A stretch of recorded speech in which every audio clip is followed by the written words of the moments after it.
Okay, thank you everybody, and welcome to the Planning Committee on the 4th of July. My name's Councillor Phil Murphy. I'm chair of the committee. Dale? Hello all, I'm Councillor Dale Rook. I'm the Vice Chair of the Planning Committee. We go now to officers on the top table. Craig? Hello all, I'm Craig O'Connor, Head of Planning here in Monmouthshire County Council. Hello, I'm the Council's Development Services Manager, Philip Thomas. Amy? Good afternoon, Amy Longford. I'm the Heritage and Area Applications Team Manager. Good afternoon, I'm Andrew Jones, Development Management Area Manager. Afternoon, Paige Mosley, Solicitor to the Planning Committee. And I'm Richard Williams, Democratic Services. Okay, thanks everybody. Can I remind all the members at home to keep your cameras on, otherwise you can't vote, and can you use the hands up in the chat function please, rather than any other method of trying to attract my attention, otherwise I might miss you. We now go to the agenda. Richard, do we have any apologies for absence? Yes, Chair, apologies from Councillors Bond and Callard. Okay, thank you. Declarations of interest. Nobody? Okay, thanks very much. We need to confirm the accuracy of the minutes of the previous meeting. Rather than go through them, is somebody prepared to? Councillor Webb, and seconded by Councillor Bromfield.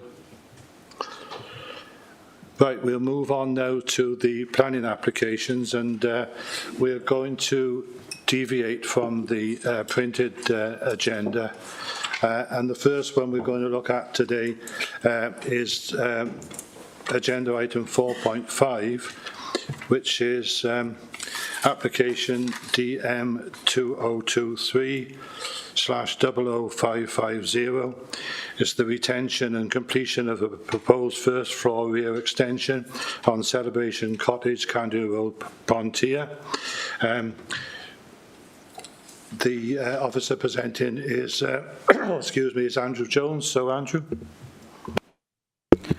Yes, thank you, Chair, and say good afternoon again, members, visiting members of the public in County Hall, as well as those following us online. So, as the Chair said, this is a household application for the retention and completion of a first floor extension to a single dwelling house. And just to clarify, the reason the application is presented to you this afternoon as Planning Committee is for determination is following a referral from the Council's delegated panel. It is important also to clarify at this stage that the application before us this afternoon is only for the retention and completion of the first floor extension. Reference to other development within correspondence are noted, but outside of the remit of the consideration of this application. And indeed, in respect of parking spaces, paragraph 1.3 of the committee report does clarify the position in respect of permitted development rights for hard surfaces incidental to the use of a dwelling house. So just turning to the slides, you can see here this shows the extent of the application site, edged in red, so it's located along Candua Road, just on the periphery of Pontier. And the next slide, you'll see there, it'll show better on the floor plan, but you can see the proposed balcony area there on the western elevation. That is annotated, you may not be able to read that.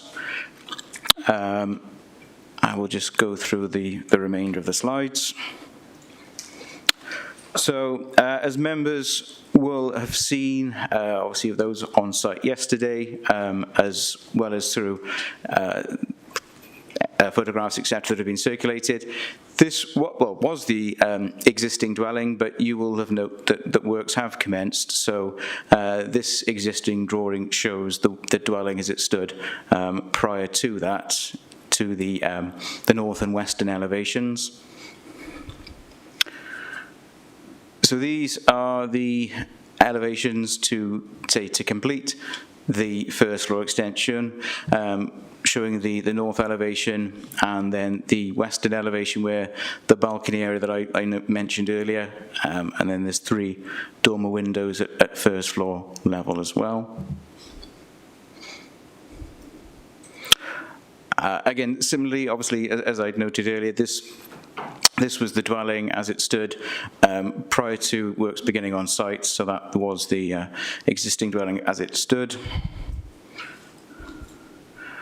And this shows the other alternate elevations then. So that's a view from the front of the property. You can sort of see to the left-hand side the projected balcony area, and that is the view on the bottom of your screen showing the eastern elevation as permission is sought to retain and complete.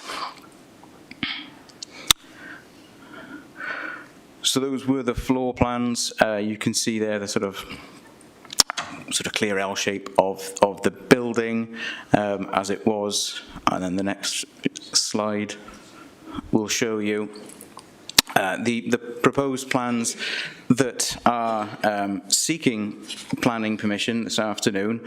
And I would just take this opportunity, might be useful whilst we're on this slide. You can see, I don't know if you're able to use your cursor just to sort of show on the western side, so that's the side with the balcony, you've got habitable rooms there on the western side, and then on the eastern side, apologies, there's no north-south axis on this, showing the 2 landing windows and then a third window above the stairwell.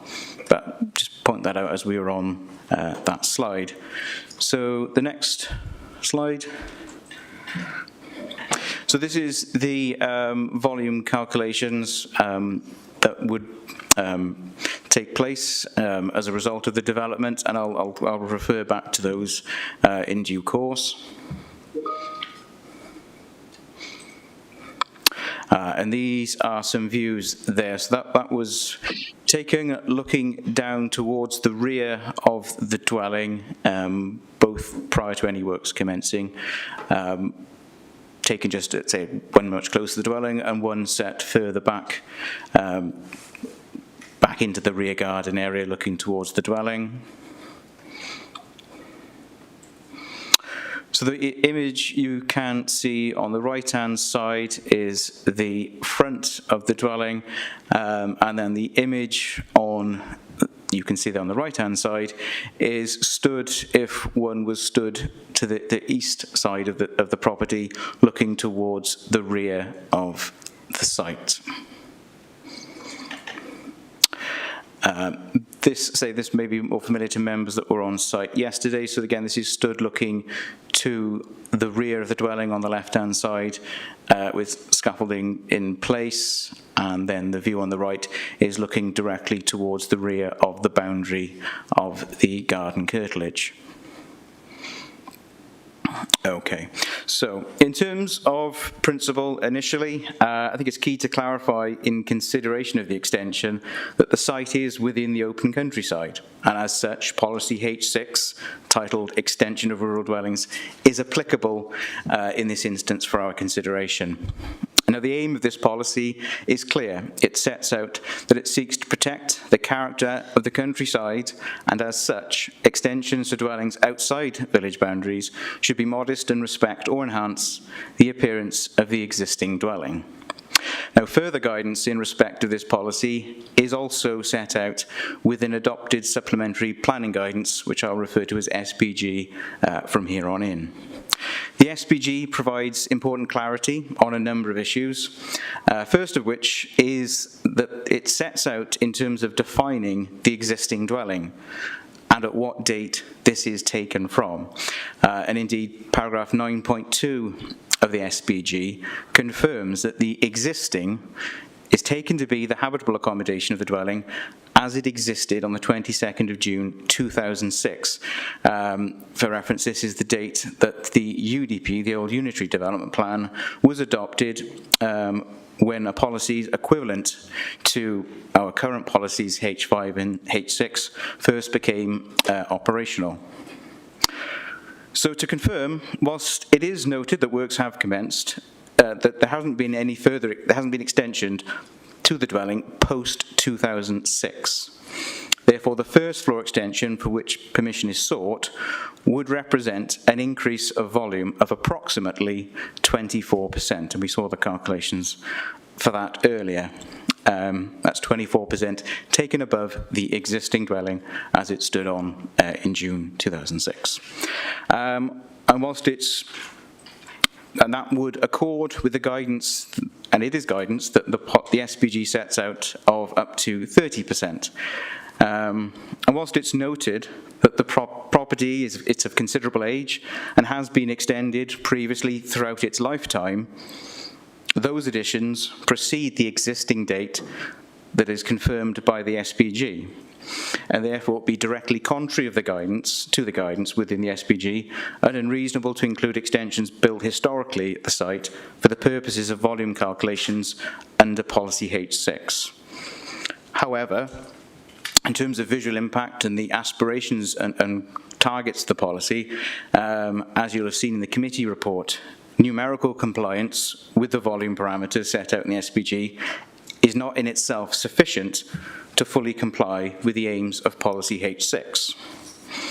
Whilst the size of the existing dwelling, and again that's as defined by the SPG, is noted, the matter before you today, members, to consider is that of any additional impact caused by the first floor extension.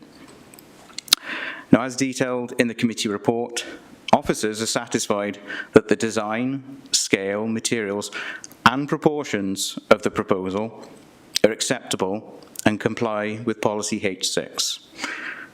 The extension, in officers' view, would not detract from the appearance of the existing dwelling. The lower roof line and the fact that it's to the rear will help to ensure that the form of the main cottage can still be read as the primary element. It is considered that the development would therefore not have a harmful or intrusive wider impact on the surrounding rural landscape. So as officers, our advice to you members is that the development that seeks permission is considered to meet the relevant criteria of not only H6, but also DES 1, which covers general design considerations. With regards to third-party residential amenity impact, Section 6.2 of the committee report provides a detailed assessment of the residential amenity impact of the development in respect of neighbouring properties.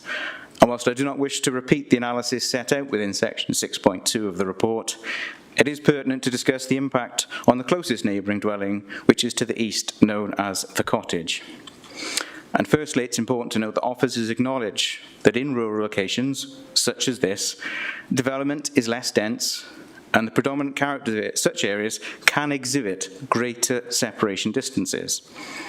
However, having regard to this position, and as set out in the committee report, the development would maintain reasonable levels of privacy and amenity of occupiers of neighbouring properties, including the neighbour immediately to the east. There is a distance of approximately 40 metres between the dwellings. So in respect of any potential overbearing impact, officers are satisfied that whilst the ridge height of the existing single-storey extension is being raised, such is the separation distance that this would not result in an unacceptable overbearing impact on the property known as the cottage. 3 new upper floor windows are proposed to the eastern elevation, and whilst this would face towards the bottom of the garden area of the cottage, it's critical to note that all 3 of these windows would serve non-habitable rooms. Officers have given appropriate weight in respect of how these 3 windows would reasonably be used, and given their primary purpose of providing light to the upstairs landing and stairwell, it is not considered that they would give rise to unacceptable loss of privacy or overlooking. In respect, then, of biodiversity, the planning application has been subject to consultation with the Council's in-house ecologist. Our ecologist has confirmed that no further formal survey work is required to inform determination of the planning application. However, as you will have seen in the committee report, 3 specific conditions are recommended in respect of biodiversity. And in summary, these would seek to manage external lighting, removal of vegetation, and for a detailed scheme of ecological enhancements to be agreed and implemented. And on the basis of the above, the development is considered to adhere to the requirements of LDP policy NE1, as well as relevant parts of national policy set out in PPW 11 and Future Wales. So in conclusion, members, officers understand and note the local concerns raised by not only residents, but also Llangibby Fawr Community Council. However, for the reasons detailed within the committee report, and I that have summarised this afternoon, officers are of the view that there are no planning grounds on which to withhold the granting of planning permission for the first floor extension. So therefore, subject to the imposition of the conditions set out within the report, the application is presented to you today, members, with a recommendation for approval. Thank you. Okay, thank you, Andrew. Before we go any further, I see that Councillor McKenna seems to be having some connection. But oh, you're there. You've frozen again, have you? I can hear you at all times, Phil. I just don't know if you hear me or not. Okay, it's just that the technical issue as to whether you can vote if we can't see you. Okay, thanks for that. Would you like me to switch over to my phone? If it's more reliable, yes, please. As I say, otherwise we'll have to tell you you can't vote. Okay, I'll switch over to my phone then. But I have been able to hear everything. Okay, thanks. Apologies if my video wasn't very good. Okay, thanks for that. Thanks. The ward member next, Councillor Bonfield. Thank you, Chair, and thank you, Andrew, for your report. Good afternoon, colleagues and members of the public attending committee today. Andrew has already addressed some of my points, but I do have several concerns with this application that I would highlight to committee and officers. By the officer's own admission, this area is classed as open countryside. I do not feel the application complies with H6 of the LDP, which states in order to protect the character of the countryside, extensions to dwellings outside village boundaries should be modest and respect and enhance the appearance of the existing dwelling. It then goes on to say there should be no harmful or intrusive impact on the landscape. Officers are satisfied that this will not have an intrusive appearance. However, as we can see from photos provided in late correspondence and from the site visit, the extension can clearly be seen from the road when entering from Llandegfedd village. I cannot agree with the summation the officer has given in their report. I urge members to ask if you are satisfied that this will not be an intrusive extension on an already very large property, and whether it is modest in the setting of the open countryside that we are so lucky to have and to enjoy. I will make comment on the valuation of volume. Although the officer is satisfied this extension is less than 30% of the dwelling, it is still a large extension that will overlook its neighbouring property. It is only 6% less than what is considered acceptable within the guidance. So whilst the officer has made this justification, the 30% rule is down to interpretation, and as such it shouldn't mean that anything below 30% is deemed acceptable. There must be a degree of common sense applied.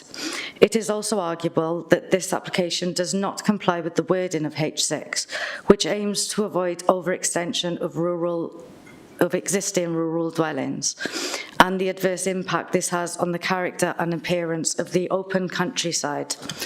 Large-scale extensions can be harmful if they result in the loss of the scale and character of traditional rural dwellings. I don't think the justification that the property has lost its traditionality should be applied. The objective of H6 is that rural dwellings do not lose their traditionality through overextension. This application is in conflict with those objectives. Within the report, the officer has only considered one part of policy DES1, which states it should respect the existing form, scale, siting, massing, materials and layout of its setting and any neighbouring buildings, maintain reasonable levels of privacy and amenity of occupiers of neighbouring properties. The justification is that the windows proposed will be uninhabitable rooms, and there is sufficient distance between the properties.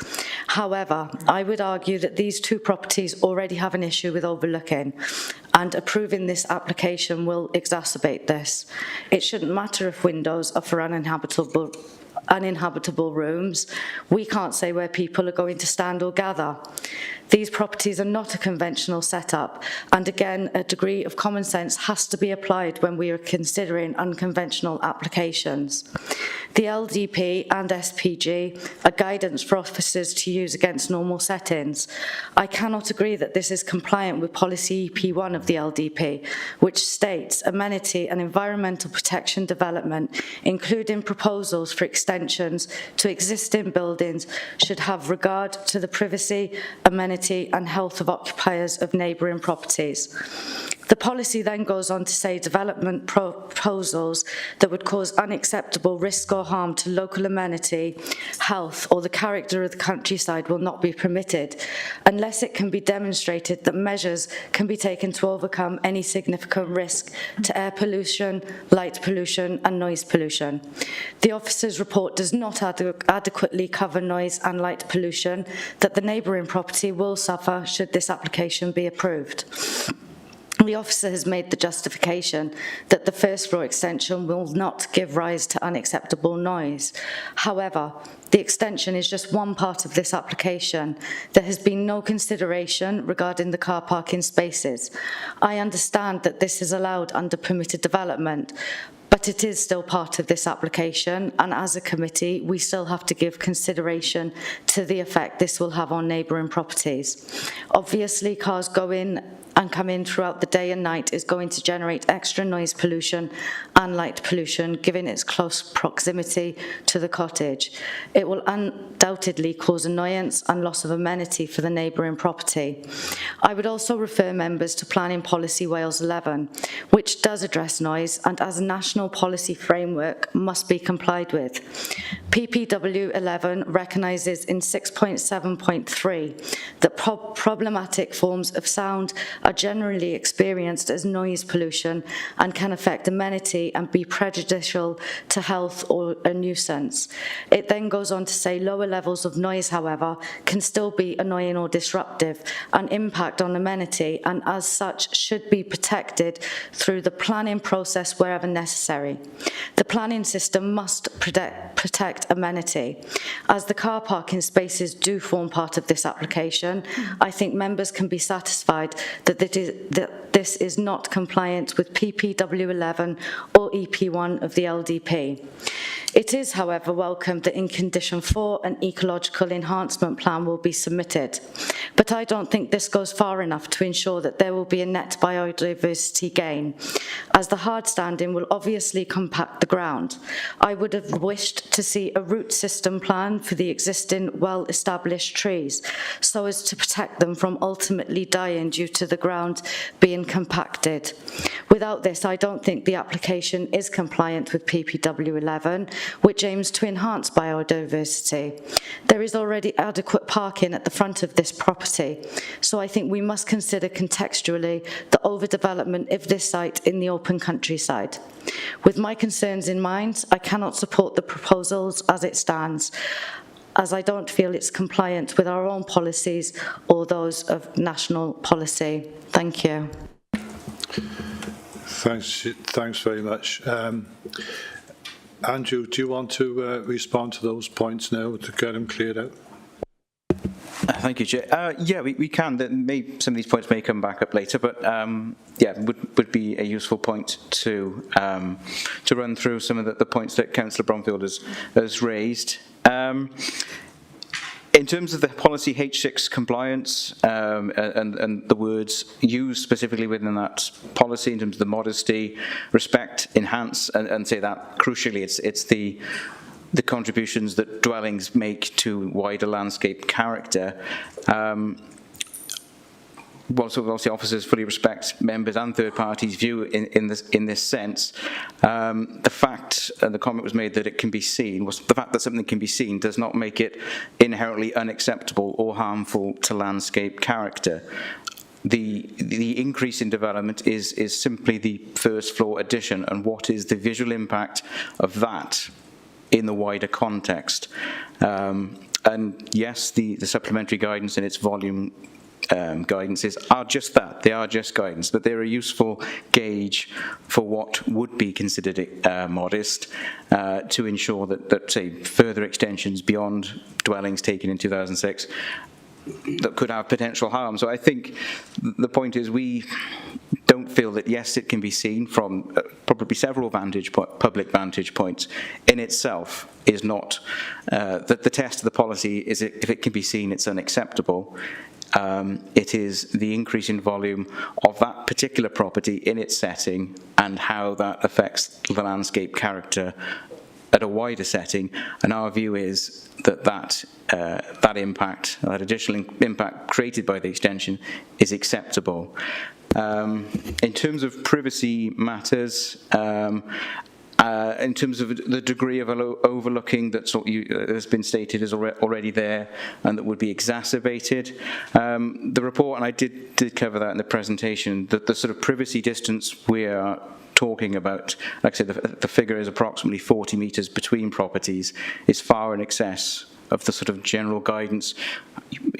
For example, habitable window to habitable window is 21 metres. We're far in excess of those distances, and whilst I accept the comments made, in a planning consideration sense, there is a distinction between habitable and non-habitable windows.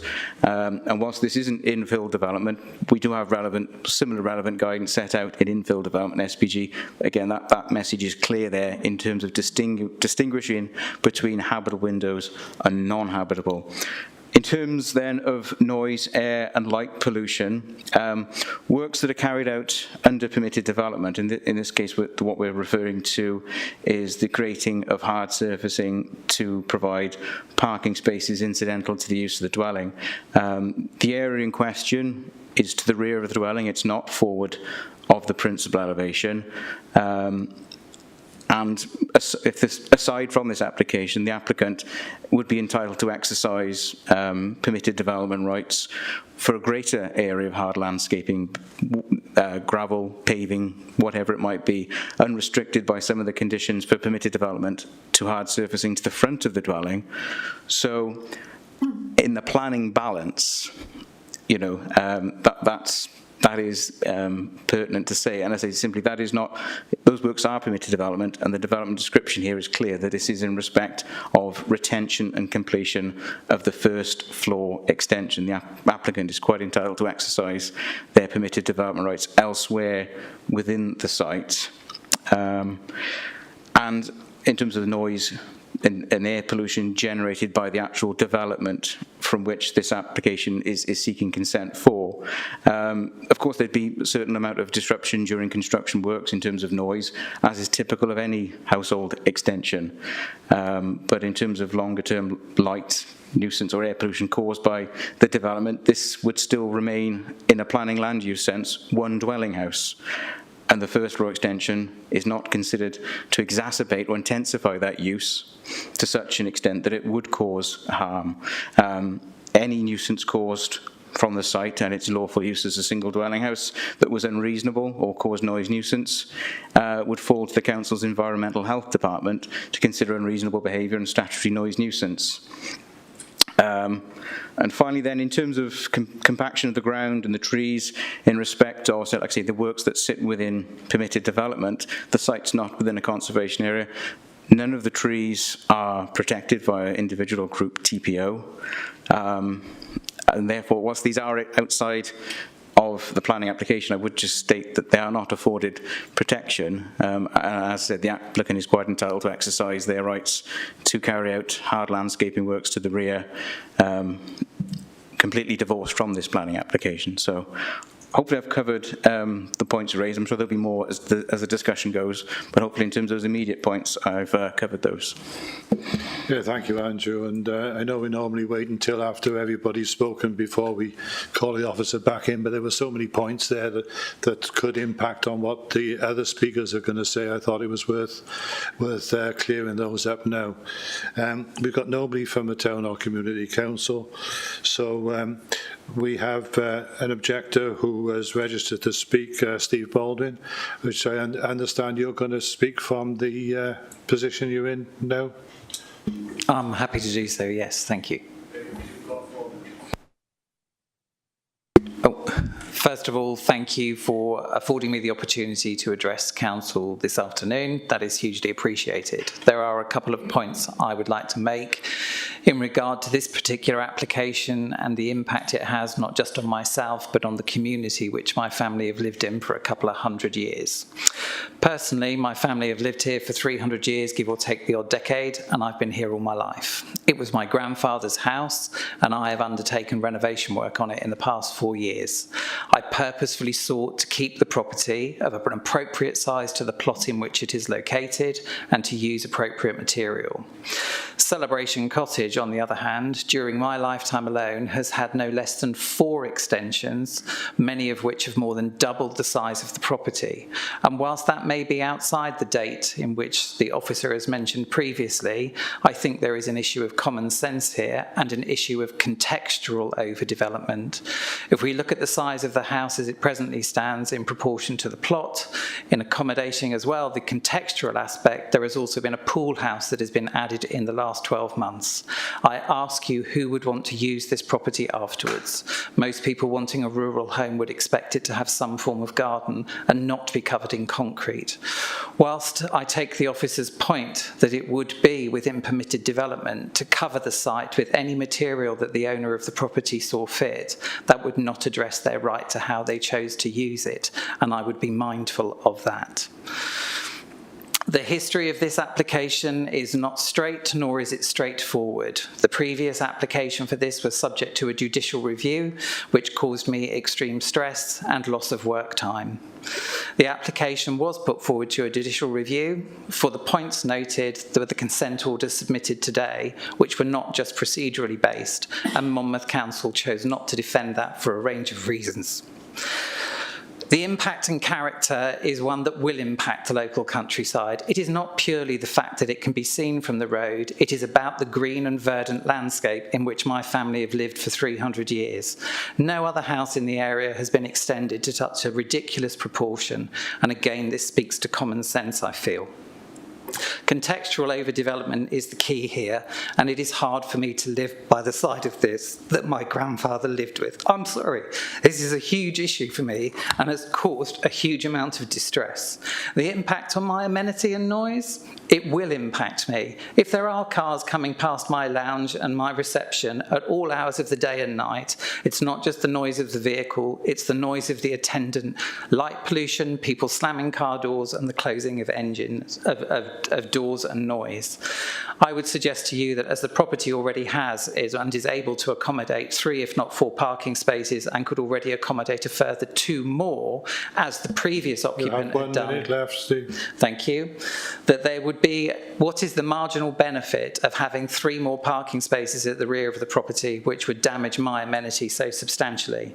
The Community Council not only commented on both these applications, they objected to both of them, and on the last hearing they objected unanimously.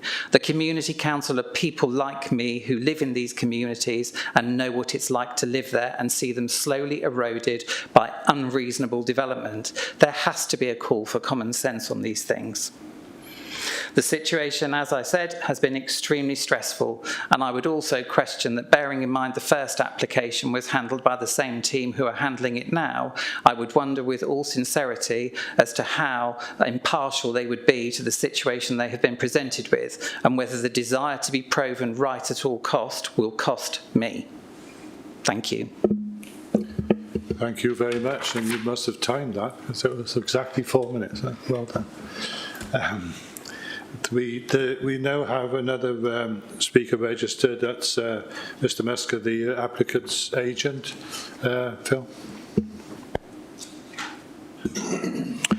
Thank you, Chair. Good afternoon, Chair, officers and members. My name is Philip Musker of the Musker Sumner Partnership, and I represent the applicant in regard to this application.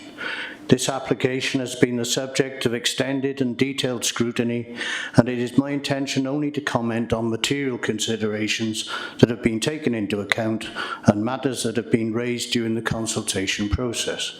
These comments will be purely based on the relevant policies and procedures and not by opinion or assumption.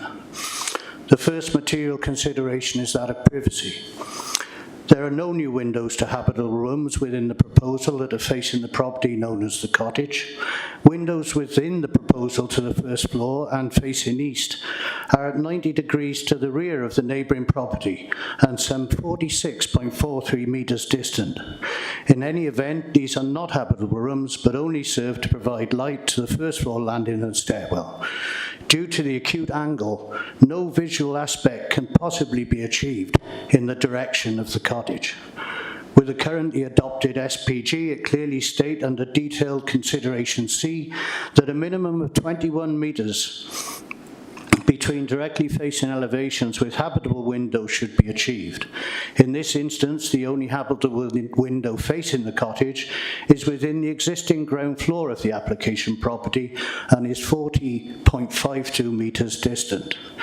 This represents almost 100% increase over the minimum requirement and sits firmly within paragraph 7.4 of the adopted SPG. The second consideration is that of mass or volume. Under the criteria of policy H6, a volume calculation is required. This has been provided in detail and concludes a percentage increase over the existing dwelling of 23.831%. Policy H6 provides a target increase of 30% as a guideline, rising to 50% if no harmful intrusive impact can be established, and that there is an enhancement in the appearance of the existing dwelling. The application has demonstrated the proposal sit firmly within the criteria of policy H6, as described in detail within a case officer's report. The third consideration is that of parking. MCC Highways have provided no objection to these provisions. However, in mitigation of concerns raised by the local community council, the applicant has amended the block plan layout by reducing the spaces to 3 number, handling the layout away from the boundary adjacent to the cottage, and agreed to planting enhancements to reduce impact on the eastern boundary. Existing trees will remain to complement the intended enhancements that will be agreed by condition. Further matters raised by the objector: A, the pool house. This structure sits approximately 9 metres away from the rear of the host dwelling and is the subject of an approved certificate of lawful development.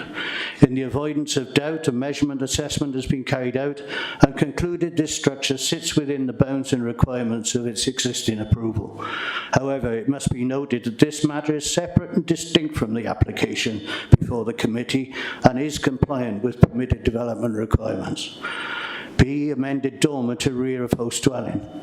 This is an upgrade and amendment to an existing dormer window. Again, a measurement assessment has been carried out and has been deemed within the bounds of permitted development. These matters have been introduced by the objector in a perceived effort to support his general stance and have no relevance to the application before this committee. In conclusion, may I request that the committee concur with and support the case officer's recommendation and make their judgment based on policies cited in the report to the committee. I therefore respectfully request that the committee move to approve this application accordingly. Thank you for your time and consideration. Thank you, Mr. Musker. Right, we've heard from all of the people registered to speak. Now we'll now go to members. Can I remind members that we are looking at the extension only today? Let's not get distracted by the other aspects of this discussion. Councillor Powell.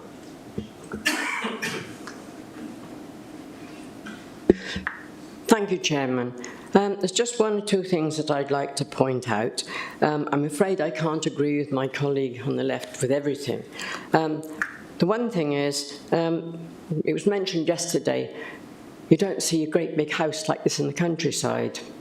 Now, I've lived in the country for a lot of the years of my life in various different places, and you do have large places in the countryside. You have manors, you have some of the farmhouses, which are quite large, and they've been there for years and they're accepted. So I don't think to say this, the size of it is not common in the countryside. The other thing was, when we stood there in the neighbour's garden, we looked back at it, it did look dreadful because the scaffolding was so high. But as you could see through the polythene, and you could see the actual peak of the roof that's going to be when it's finished, it was only about 18 inches above the top of the hedge. I think the scaffolding being as high as it is misleads people, and the actual height is not going to be that much. Those are the two of the things that I thought were, stood out for me, particularly. And I cannot believe that it can be said that there's going to be cars going there all day and all night and banging doors and that. You cannot judge a planning issue on how many times people are going to leave their houses and come back. That's just supposition. I mean, I expect most people would probably leave to go to work or go to town, but there's not going to be, I would not think there'd be overdue vehicles and people slamming doors. So I think we've got to look at it a bit realistic. There are large houses in the countryside. The actual height of the roof is only a little bit higher than the neighbour's hedge, and I support this. Thank you. Okay, thank you, Councillor Powell. Councillor McKenna. Thank you, Chair, and thank you, Andrew, for your presentation, and thank you to all the speakers who have attended today. We viewed the site yesterday from a number of vantage points, including the road and the neighbouring property. In my personal opinion, the ongoing development didn't look obtrusive or out of character for a dwelling in the open countryside. And as Councillor Powell has pointed out, the development had a large covering over it, which on first glance made it look an awful lot bigger than what it was. But as Councillor Powell's pointed out, you can see through the sheeting and we could actually see the true height of the eaves. And with that in mind, it's also worthy to note that no one actually has a legal right to a view. We did note that there were Leylandii conifers in the neighbouring property, which could screen development if they were allowed to grow up, should that be an issue for the neighbouring property. But I do feel that the application meets all of the officer's requirements and material considerations, as Andrew has pointed out, so I won't go on and repeat those. And I would actually like to recommend this application for approval, or second it, as Councillor Powell has also said before me. But I would just like to point out to the applicant that there is actually a planning process in place and policies to follow, and it can become quite emotive amongst neighbouring residents when they see development taking place without following the correct or the preferred process. So with that in mind, if the applicant is minded to carry out any further development, then it is just worth considering pre-application advice from officers. But with all that said, I would like to support this application for approval as per the officer's recommendation. Thank you. Thank you, Councillor McKenna. Councillor Webb. Thank you, Chair, and good afternoon, everybody. I was just wondering if this application is going to be approved, whether the windows on the stairwell and the landing could be of obscure glass, please, if this could be an extra condition. Thank you. Thank you, Councillor Webb. Officers, do you want to comment on that? I don't know whether the applicant's agent is prepared to come in on that. Well, yes, it is within members' gift if they deem it appropriate. Councillor Webb has noted all three windows there. Yeah, a appropriately worded planning condition could be constructed. The officer's view it obviously is very clear in terms of we don't feel that that condition is required, but this is the committee's decision, and it's within members' gift, if they feel it appropriate, to vote with the addition of such a condition for those 3 windows to be obscure glazed to standard sort of Pilkington level 3 requirements on the eastern elevation. Okay, thank you. Does anybody else wish to speak? Councillor Butler. Just a quick one there on the windows. The one that's over the stairwell, which is the tall arched window, am I right? It's a...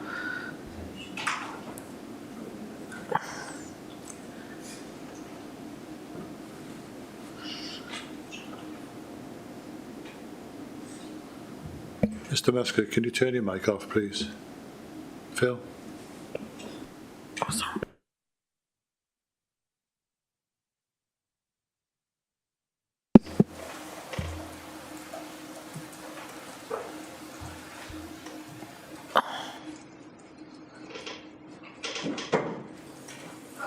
Which one is that? That one there. Okay, thank you. So I thought it was a different shape to that. And that's over the stairwell. Yeah. Is that an opening window at all?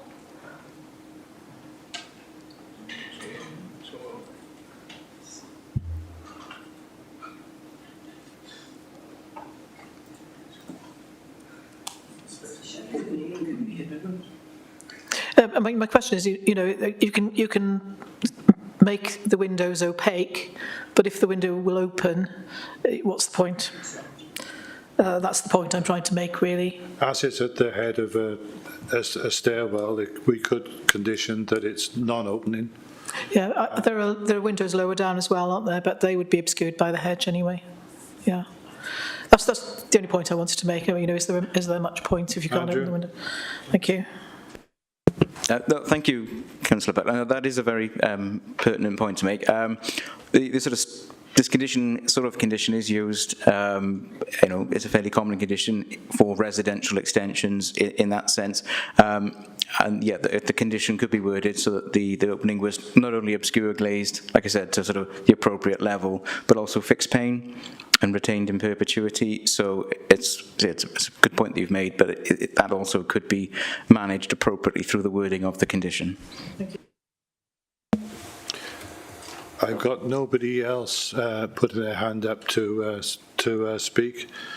I've had a proposal from Councillor Powell that the application be successful. Unfortunately, Councillor McKenna, I've had legal advice that because your IT let you down, there was a period where, although you've confirmed that you were able to hear us,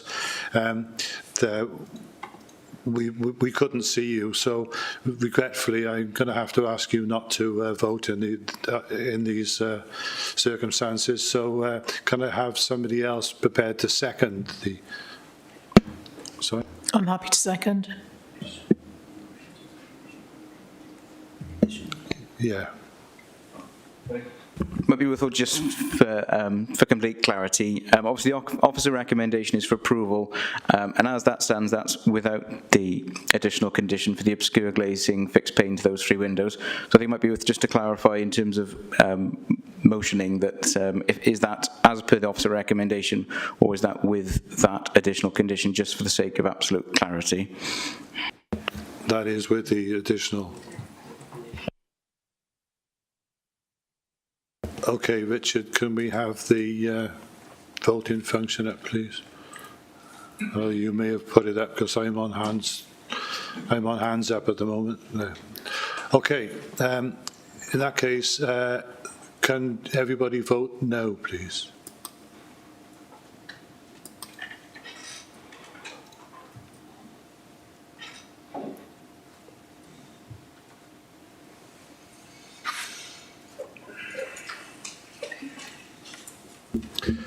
Page. Okay, so that's approved. 11 for approval, 1 refusal, and we've got 2 abstaining.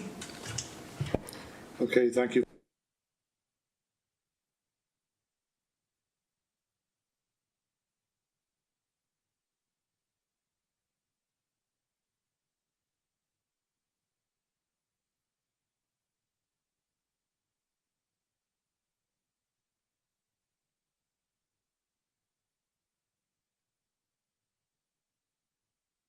DMM 2022-00473. It's the proposal of 7 Mews cottages to replace Hebron Hall in Monmouth. That's being presented by Amy Longford. Amy? Thank you very much, Chair. So this application is before Planning Committee today at the request of the local member due to the scale of the application. So the site is located towards the lower end of Monroe Street and involves the building locally known as Hebron Hall. The application proposes the demolition of the existing building, which requires conservation area consent, to which there is a concurrent application. The replacement buildings include a pair of semi-detached dwellings in the position of the hall and a terrace of 5 units to the rear of the site, extending towards the public car park. The slide here shows the red line boundary around the site, including a small garage to the rear of the site, which is also proposed to be demolished. The site is within the development boundary, and so the principle of residential development is acceptable subject to the usual material considerations. The next slide shows a 3D view of the site, showing the scale of the existing building within the context of its surroundings. This also shows the access from Monroe Street through the gap in the buildings identified as View 2. The next slide shows Hebron Hall from the opposite angle, again showing the height and scale of existing buildings around it.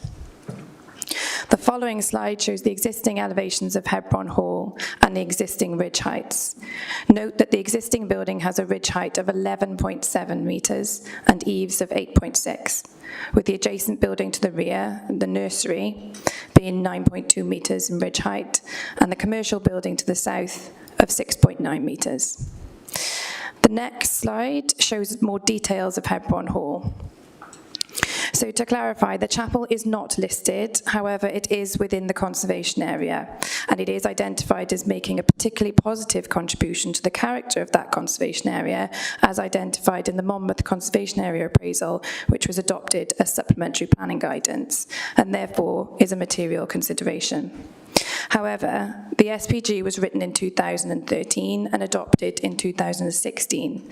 Since drafting the document, the building has become vacant, structural issues have been identified, and is now boarded up for safety and security. The heritage impact assessment submitted with the application identifies the building as being a very plain example of its type, and that Monmouth has a number of more special chapels set back from the street, just as this one is. The proposed demolition has been considered by the authority's heritage officers, who have stated that given the limited character of the building, its structural issues, and the provision of a high-quality replacement scheme, the loss of the existing building and redevelopment of the site is considered to preserve and potentially enhance the special character of the conservation area in line with the requirements of Technical Advice Note 24. The next slide shows the proposed layout of the site with the pair of dwellings in the position of the former hall and the terrace of the rear facing into the site, visitor parking and refuse collection to the very edge of the site. The yellow dotted line is shown as the public thoroughfare through the site. Objections have been raised from Highways colleagues in relation to the provision of parking and the provision of adoptable estate road within the site. In relation to parking, the location is considered to be a highly sustainable place, as the town centre is serviced by a high level of bus services and considered to be well connected to other towns and destinations. Therefore, in line with Planning Policy Wales, it is considered acceptable to relax the level of parking on site from the adopted standards. In addition, there is a public car park adjacent to the site, so any additional need for parking can be effectively accommodated. In relation to the provision of adoptable standard of a road within the site, this is shown to be a shared surface, and vehicles will have sufficient room to enter and exit the site in a forward gear and manoeuvre within it. It is not proposed that the courtyard would be adopted by Monmouthshire County Council. This communal space would be maintained and managed by a private management company, and the refuge would be curbside collection from the rear as it is in present. Of the 7 dwellings proposed, 2 are required by Policy S4 to be of affordable tenure. The applicant has been proactive in signing a required Section 106 agreement to deliver 2 on-site affordable homes, ensuring that this application is fully policy compliant. This has been considered by the authority's affordable housing officer, who is satisfied that the dwellings are suitable and meet local need. So the next slide shows the proposed elevations of the pair of dwellings and the gable elevation at the bottom of the slide showing the front of the buildings, the facing Mono Street, and the rear with garaging on the ground floor facing towards the courtyard. The next slide shows the floor plans of the building, with garaging and air source heat pumps on the ground floor, with the main accommodation on the first and second floors. Small balconies are shown on the rear, inset to provide privacy for occupants of the dwellings and the existing properties. So the next slide shows the elevations of the terrace in the same architectural style, showing a continual pitch and ridge roofline, providing visual interest consistent with the surrounding roofscape. The next slide shows the first and second floor plans of the terrace, showing 5 two-bedroom units. And the next slide will show us the ground floor of the terrace with garaging and a parking space. So the next slide shows the proposed buildings in context with the surrounding heights of buildings, showing that the terrace is 9.2 metres high to match that of the nearby nursery building, and the pair of dwellings at 9.7, which is in line with the buildings facing Mono Street. It is considered that the scale of the buildings is acceptable in this context.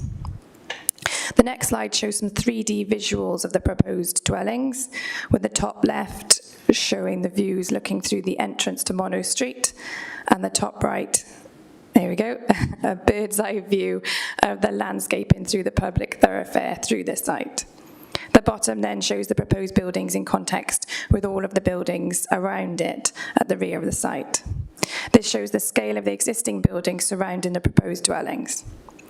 There have been objections from the Urban Design and Landscape Officer relating to the appearance of the end gable of the terrace facing the car park, as you can see on the bottom picture, suggesting that the gable would benefit from being broken up with a different material.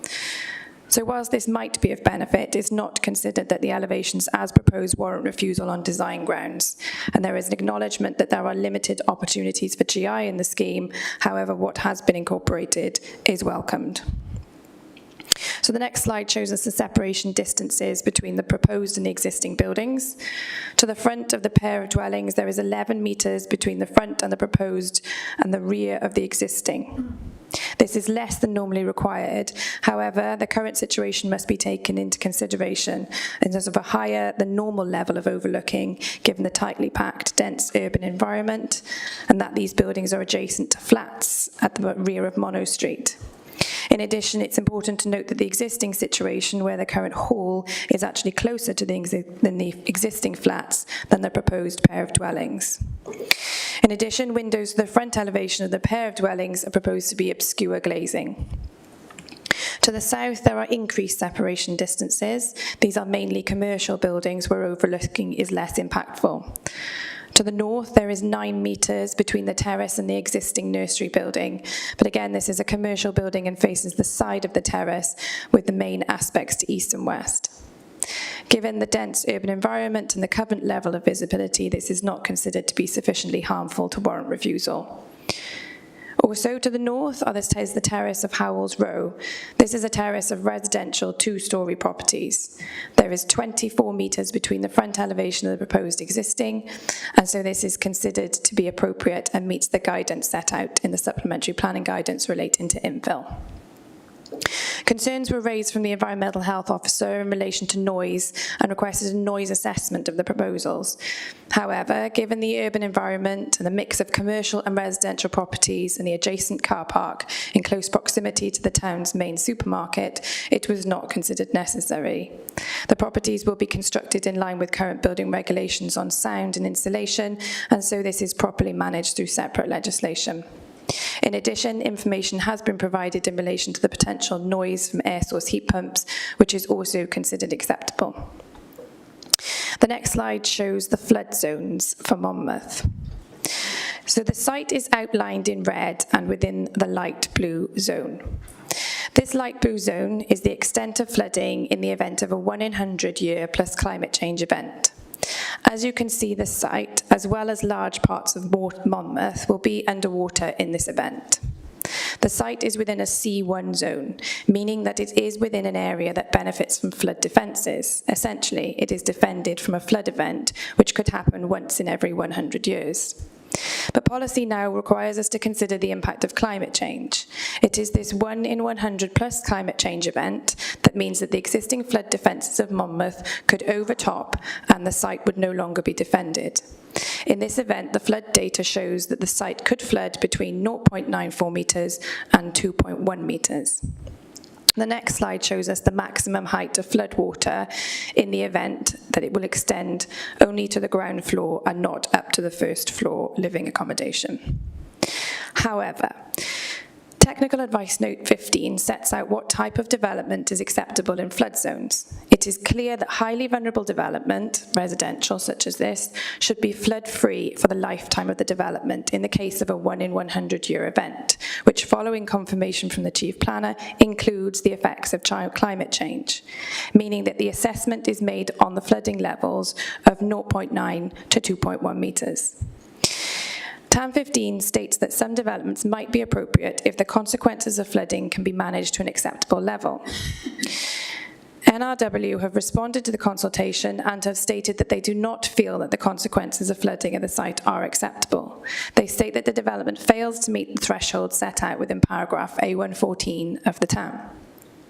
It is important to note that the main living accommodation of the proposed dwellings is on the first floor level, and that will be 2.4 metres above ground level. This is above the maximum potential flood depth, with only garaging to the ground floor in the 1 in 100 year event.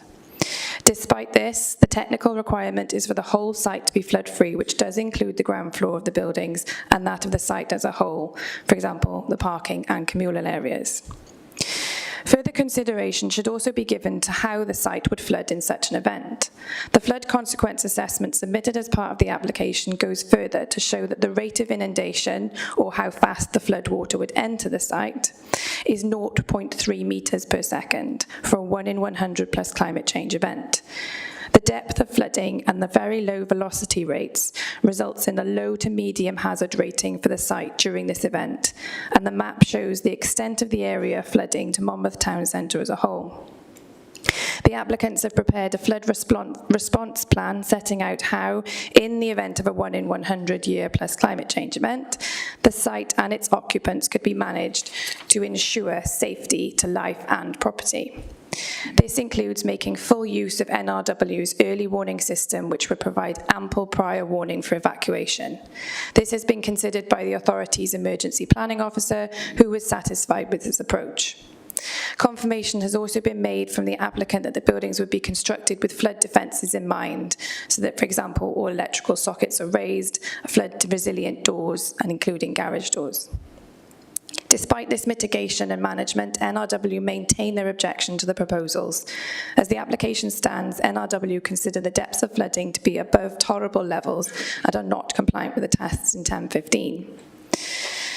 The application is also within a phosphate-sensitive zone, also noted by NRW. However, there's an approved application which has technically commenced on site for a retail unit to the rear of the site. Therefore, the current rates of discharge from that site include that of the extant permission and that of the existing building combined. This shows that the replacement dwellings will result in betterment, i.e. less drainage in terms of phosphates from the site. So the following slides show pictures of Hebron Hall as viewed from Monnow Street between the buildings, as members saw on their site visit yesterday. The next slide shows the rear of the building. Note the nursery to the right-hand side and the rear of the properties to Monnow Street in the background. So the next photograph is taken from further within the site, looking towards the southern end of Monnow Street, again noting the height of existing buildings and the commercial building of the funeral directors. The last photo here shows the existing computer centre, which will remain, and the brick garage to be demolished. Hebron Hall is the grey building to the rear and further back of the properties in Monnow Street.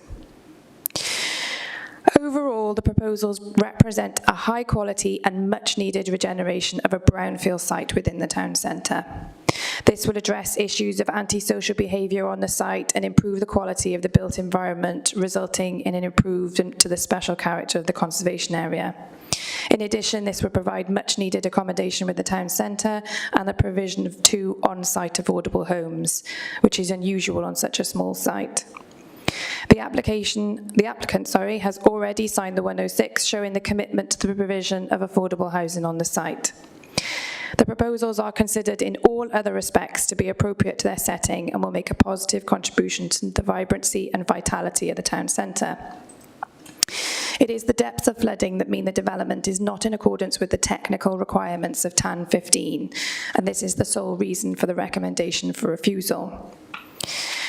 However, NRW's response states that it is for the local planning authority to determine whether the risks and consequences of flooding can be managed in line 50 with TAN 15, as they object to the development. If the local planning authority is minded to grant permission for the development, there is a requirement for us to notify NRW and allow sufficient time for further representations to be made to ensure all consequences can be managed acceptably. Thank you. Thank you, Amy. And we got Councillor Fuchs, who is the ward member online. Councillor Fuchs. Diolch yn fawr iawn, Chair, and Amy, for going through the application so clearly and laying out, in fact, I think, in my opinion, why this is such a good application. And I'd like to speak today in favour of this planning application as it falls in my ward of Town Ward. Just before I carry on, can everyone hear me okay? Yeah, sure. Bear in mind you've got 4 minutes. So Monmouth Town Centre is struggling despite our fantastic innovative business owners and our very active Chamber of Commerce. It's following a trend of all high streets as people increasingly shop online. We have many, many empty buildings crying out for renovation. Hebron Hall has been empty for at least a decade, attracting antisocial behaviour, and this once beautiful building has fallen into disrepair. This scheme, as Amy has so clearly set out, makes use of a vacant plot in a very positive way for our high street.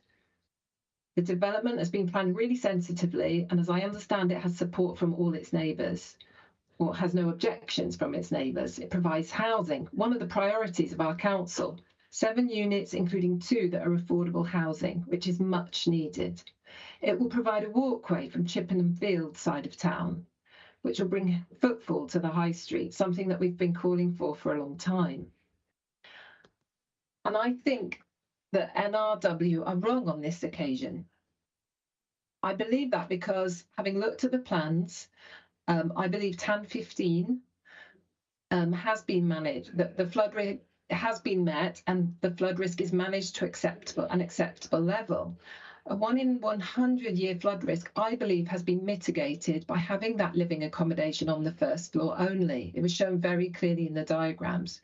This development, in fact, seems way more flood safe than most other buildings and houses, such as in Howells Place, just a stone's throw away, which are within that C1 zone and will flood, and which have accommodation on the ground floor. And I would urge the Planning Committee to really consider supporting this application, because if we don't, it almost means that no development at all would be able to take place in Monmouth, as nowhere in that C1 zone could prove to be flood-free. But this development has just the garaging on the ground floor. I also just want to state that where would it leave this site if we refuse this planning application? Who would take it on? We would be left with another massive empty white elephant, or grey elephant in this case, on our high street. So I would also like to add that I know Monmouth Town Council were minded to support this planning application at their recent meeting. And I'd really encourage the committee to support this application and help us on that road to making Monmouth a vibrant, active high street where people can live and take part in all that our wonderful town has to offer. Thank you. Thank you, Councillor Fuchs. We've got nobody from the Monmouth Town Council here, I believe. No. We've got no objectors registered to speak, but Martin Hall.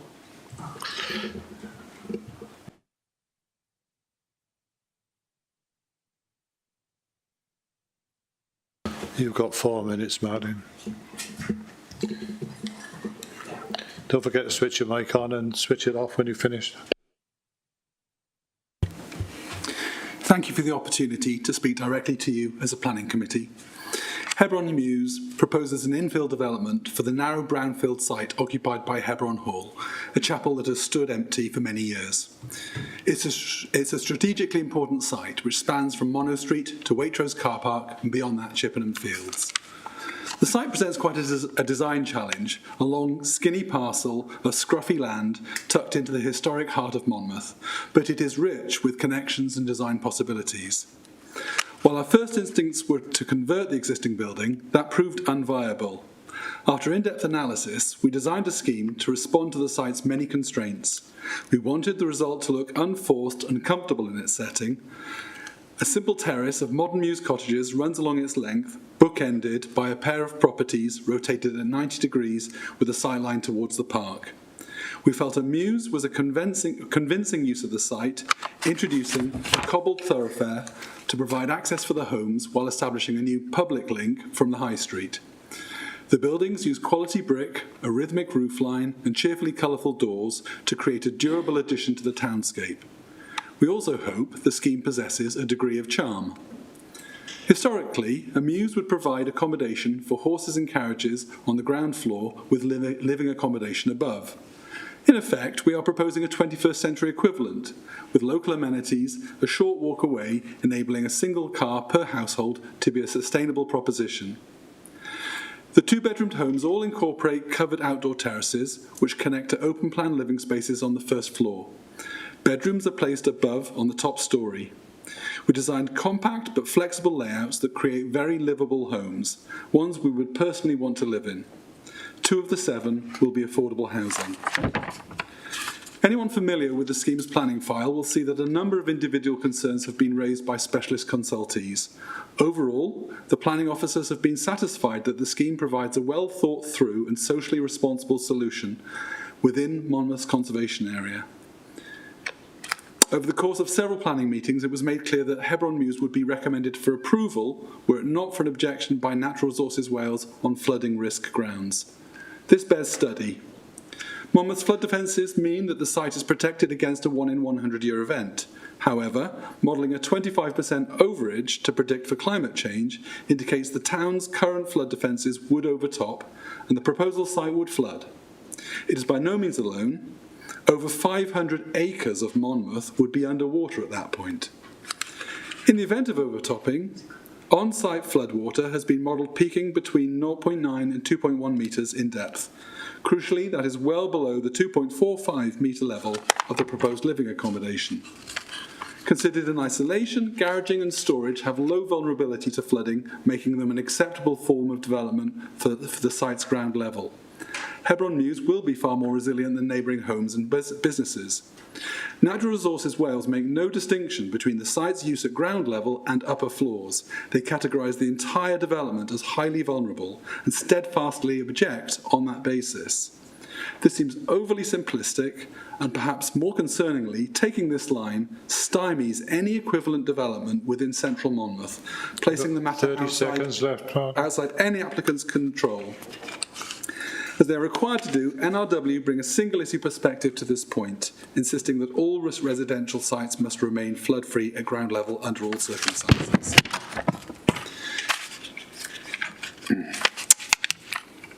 This committee has the final word. Approving this scheme, where the consequences of flooding have been carefully considered within its resilient design, does present a degree of managed risk. We ask you to weigh that against the risk that stems from refusing this scheme, which would have major implications for the future well-being of Monmouth.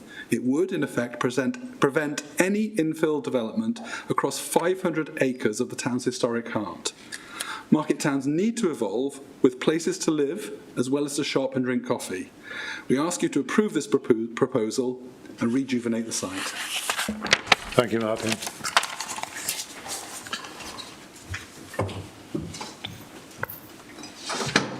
We now go to members for comment. Bear in mind that this this application has been recommended for refusal on that. Call it a technicality, if you like, and it's up to us to decide whether or not we wish to go along with that, or whether or not we wish to recommend approval. So, Councillor McKenna.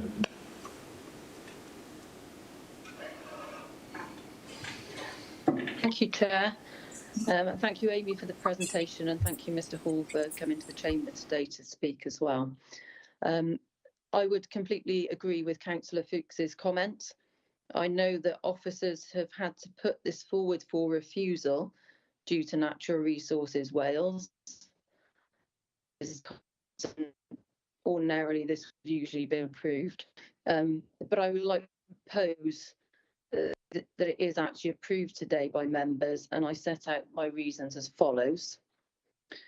Firstly, NRW have faced an objection based on 1 in 100 years chance of flooding. Now, in my 43 years of knowing this site, because Monmouth has always been my local town and it's where I went to secondary school, I've never known this site to flood.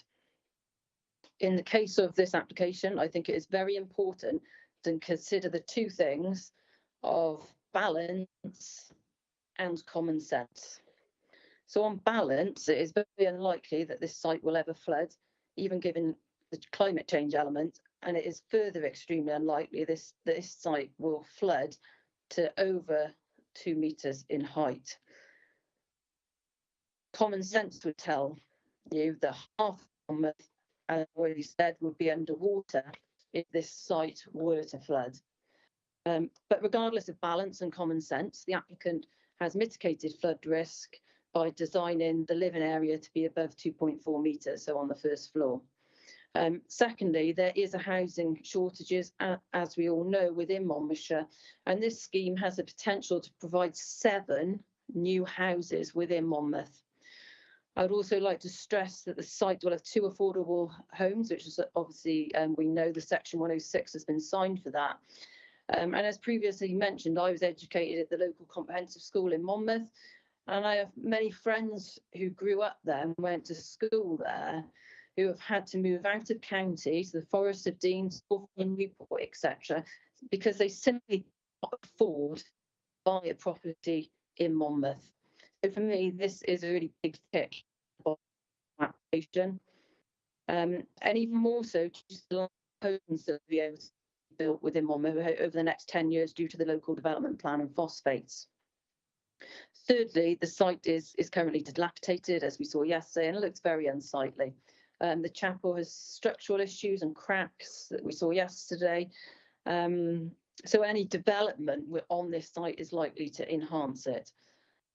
If the chapel was to be demolished, it wouldn't affect the street scene within Mollo Street because it is set so far back down a very narrow gated pathway that it can't even really be seen predominantly from Mollo Street. And my fourth point would be that the proposed new public route would be a welcome addition to the town, and it would add another access point between Mollo Street and the car park and the very popular Chippenham Fields. And there has been an issue with residents and shoppers over recent years whereby they want to park on Mollo Street or very near to Mollo Street, and with parking spaces being reduced due to the changed street scene, which happened during COVID, I believe that people will welcome being able to access Mollo Street more quickly from the car park. Furthermore, regarding the comment from Highways about parking spaces, the site is right next to several public car parks. So on balance, again, I would consider parking not to be an issue. I do feel that this is a good and well thought out and a much needed scheme in Monmouth with many, many positive points. So therefore, to sum up, based on balance and common sense, I would like to urge fellow members to see the benefits of this scheme and to approve it today. Thank you. Thank you, Councillor McKenna. Councillor Rook. Thank you, Chair. Not to reiterate what Councillor McKenna has just said, I think this is one of those developments where we have to balance the need with the risk. And I think the design of this development goes some way to mitigate the risk. There are one or two things that I would like to ask to be looked at within this development. With the access roads off the onto the site and the footpath that cuts through, a necessary footpath, I might add. Could we do something in the public realm within creating a shared use space? What you'll likely find is that people will come around that corner and amble down the middle of the road rather than sticking to the footpath. So there may be something that we could do that would enhance that, the aesthetics of that space too. The other question I have is with regards to the ground source heat pumps. If it does happen to floods, will the ground source heat pump units be underwater, or can they be raised to a level where they are also out of the flood risk?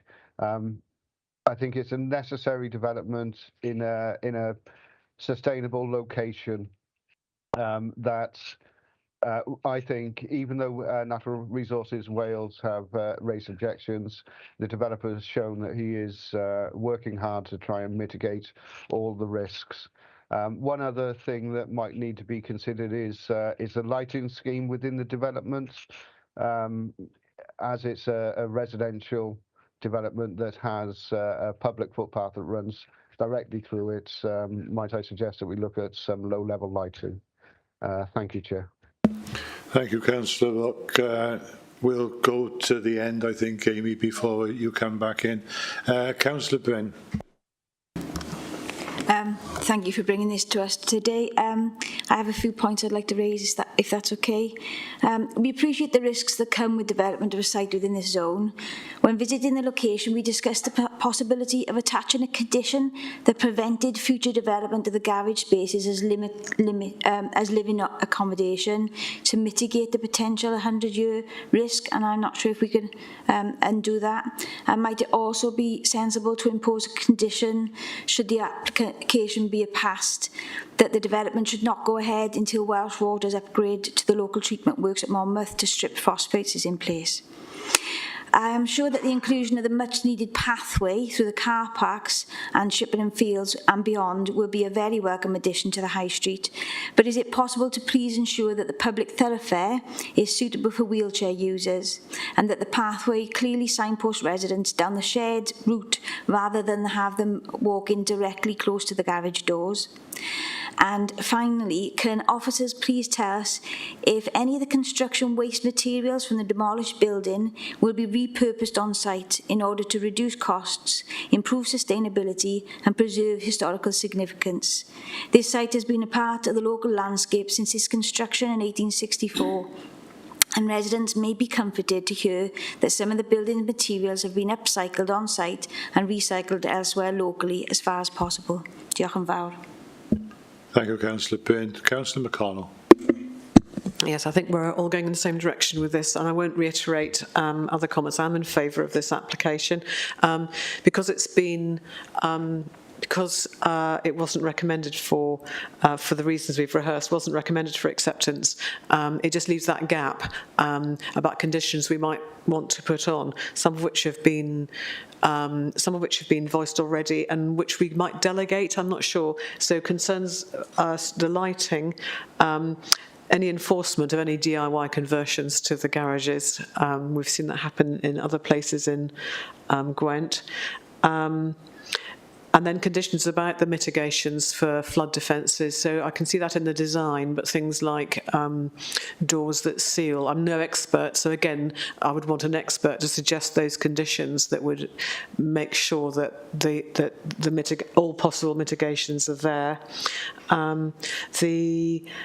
I also worried about the materials, whether they were reused on site or not. I mean, we were standing on a gorgeous pitch pine floor in the chapel, and there's beautiful panelling, so I'd really want that to be going somewhere rather than a tip. and I don't know whether we can make that a condition as well, but that just seemed like a shocking waste. And my last comment was about the maintenance of the path, and I'm no expert on this either, but the pathway that goes along wasn't going to be adopted. And the danger to that, I think it's a very attractive scheme, and I think it'll be an interesting alleyway, if you like, to walk into town from the car parks. Where roads aren't adopted, in my experience, they crumble and become tatty, and I'm not sure whether that's a risk or not. But overall, I'm completely in favour of this. Thank you. Thanks very much. Councillor Easton. Yeah, thank you, Chair. This comes down to a question of flooding or not flooding and a 1 in 100-year mitigation. The last time Monmouth flooded, I think, was in 1948. I was a bit younger than I am now. Half of Monmouth, 500 acres of Monmouth, if they were inundated, would be flooded. So 5 properties in that lot, really, to me, is relevant. But in the big scheme of things, 5 properties on the possibility the whole of Monmouth is going to flood, I think puts me on the side of accepting this application. Thank you. Thank you, Councillor Easton. Councillor Pell. Roy. Thank you. I didn't realise we got that far down. Thank you very much, Chairman. I was so engrossed in listening to what everybody said. Most of the things I'm going to say have been said, but I just want to emphasise that this is giving homes for people. I know there is a danger of that 1 in 100 flood, but there's all sorts of dangers in the world. Besides that, if we thought about them all, we'd never live or do anything. And I think it's so good that we can provide homes, especially to low-cost housing homes as well. And I recommend approval. Thank you. Thank you. Councillor Webb. Yes, thank you very much, Chairman. Yes, I too would recommend approval. I'm excited about this application, to be honest with you. I think it's absolutely amazing. Having looked at this vacant spot for years and years and years, probably 20 years, it's amazing that something's going to be done here. And just to say that with regard to flooding, we have 48 hours notification of a flood in Monmouth. As it floods in Hereford, it comes down to Monmouth, so we get huge time in which to evacuate the town if anything should be foreseeable in that respect. Thank you. Another thing, can I just mention, I feel really disappointed that the Town Council aren't here to speak on this application. I appreciate that they were here yesterday, but of the 16 members, it's such an important application, and I'm really sad that as a council, we allow members of Town and Community Council to speak. Not all councils do, but we do have this provision, and I feel very disappointed that there's nobody here to support this application or otherwise. Thank you very much. Thank you, Councillor Webb. I did actually talk to the chair of Monmouthshire County Council Planning, Monmouth Town Council Planning yesterday and invited him. But anyway, as you say, they haven't come along. Councillor Riley. Thank you, Chair. And yeah, it is an exciting development, and I can see the benefits of tidying up the area and everything. My one concern relates to something that has been discussed before with another application, that although the living accommodation is unlikely or is not going to flood, what is the what we will have is people needing rescuing. If the downstairs floods, we will have people trapped in their homes. And I know that that's been raised on another issue. And I just wonder what the local authority, where that leaves us, if that makes sense. People may not be, their living accommodation may not be flooded, but they still need to get out and they will need rescuing. Is that the case? Obviously that's the case, but what's our position? Craig. Thank you, Phil. And I think it's probably appropriate that I come in here with regards to the way the discussion is going. I think I fully appreciate what's being said with regards to the improvements of the development, and obviously all the things that have been discussed. Members are fully aware that I would support in terms of delivering housing, improving the viability of the town. There are some significant benefits to this scheme, which you are now weighing up that planning balance in terms of the flood risk. I think I just have to outline the reason why Technical Advice Note 15 is there for and why that national planning policy is there, and it is to Councillor Riley's point with regards to us locating people within that flood risk zone.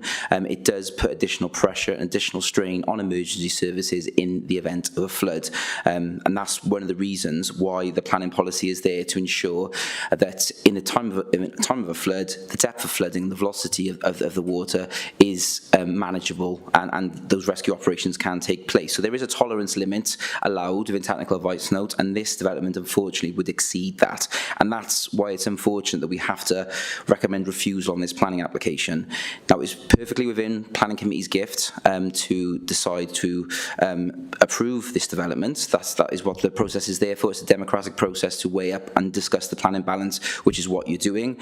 But Councillor Riley's point is quite pivotal, really, in terms of one of the reasons why that national planning policy framework is there is to ensure that we don't put people in that situation. However, I don't want to, I can completely see the debate and discussion that you're having, and that is completely laudable in terms of the balance that you're making. So you just need to keep weighing that up, really, in terms of, as a planning committee, if you're satisfied that the planning gain outweighs the risk to residents, and as the applicant has already said, there's a lot of mitigation gone into this scheme already, but you would potentially be putting people in that scenario, and I think that's the balance that you need to weigh up as a planning committee. But it is a completely fair judgment that you can come to. In terms of process, if the planning committee did decide to support this application against officer's recommendation, then we would then notify Natural Resources Wales that is the case. We would then go away, and I would suggest, based on the conversations and some of the comments from members, provide a set of conditions based on some of the things that have been mentioned today, and we will then run that by the delegated panel if planning committee members are happy with that, so that it represents what planning committee want on a decision notice. And it might be that Natural Resources Wales also impose any conditions. They could also ask Welsh Government to call the application in as well, if they felt that there was that sort of precedent being set by this type of application. So that's something that you need to consider as part of the planning balance. But you're having the right discussion, you're having the right debate, and it is about balancing up those different objectives. But if you are minded to approve, I would suggest that we need to go away, discuss this with Natural Resources Wales, and produce conditions based on what you've suggested, and run them by the delegated panel if members think that's appropriate. Thank you, Craig. Councillor Butler, and then I'll bring Amy in, because I think we've given this a pretty fair airing. Councillor Butler. Thank you, Chair. I'm satisfied that habitable dwellings on the first floor minimise the risks to residents in the event of the 1 in 100 event. And whilst I believe NRW were right to highlight the potential issues of a 1 in 100 event, there's a wider issue here, I think, and I think it goes back to NRW and Welsh Government, and that's really about the measures being put in place in terms of flood control, which we don't know really, and whose responsibility that might be indeed. But then the point is really that if this 1 in 100 event happens, then half of Monmouth will be underwater. So on balance, I'm satisfied that it puts the potential residents at minimum risk, and so I would approve this application. Thank you, Chair. Thank you, Councillor Butler. Amy, do you want to come back on the points? Yeah, thank you, Chair. I've made some notes as we were going through, so please shout if I haven't answered all the questions. But so, Councillor Rook, in relation to the access road within the site and pedestrians being able to move around it, in terms of the wheelchair, was also mentioned about safety and accessibility for all within that entrance area and that shared surface. It is designed to be a shared surface to encourage people to walk from Mono Street to the car park, for it to be an inviting space. There's shown on the site plan here some kind of demarcation within that paving, but it is supposed to be an informal, shared, cobbled area that is more of a human scale, somewhere that invites you to kind of walk through and make that connection. We walked through past Howells Row yesterday, and it's very narrow, and it takes you, your first sight is to a fence and a partially concrete block wall, and if you'd never been to Monmouth before, you probably wouldn't go down that street because you would think it was private property. So the idea is this is going to be a bit more open and inviting, so you have that, it's encouraging you to use the whole space.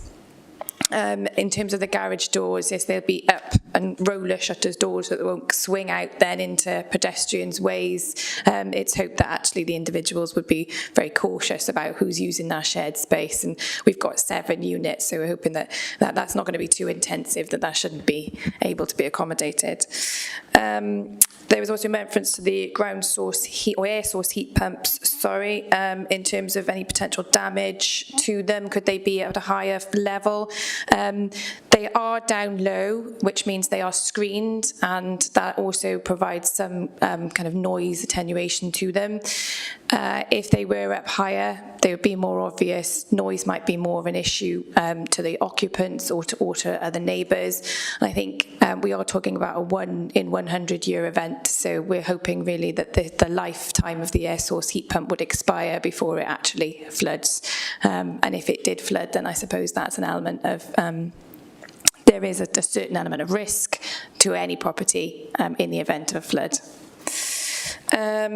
Yes, and then lighting was mentioned. Again, as Craig's mentioned about conditions, we would, if members were minded to approve the application, there are no conditions identified on the report at the moment, obviously because it is recommended for refusal.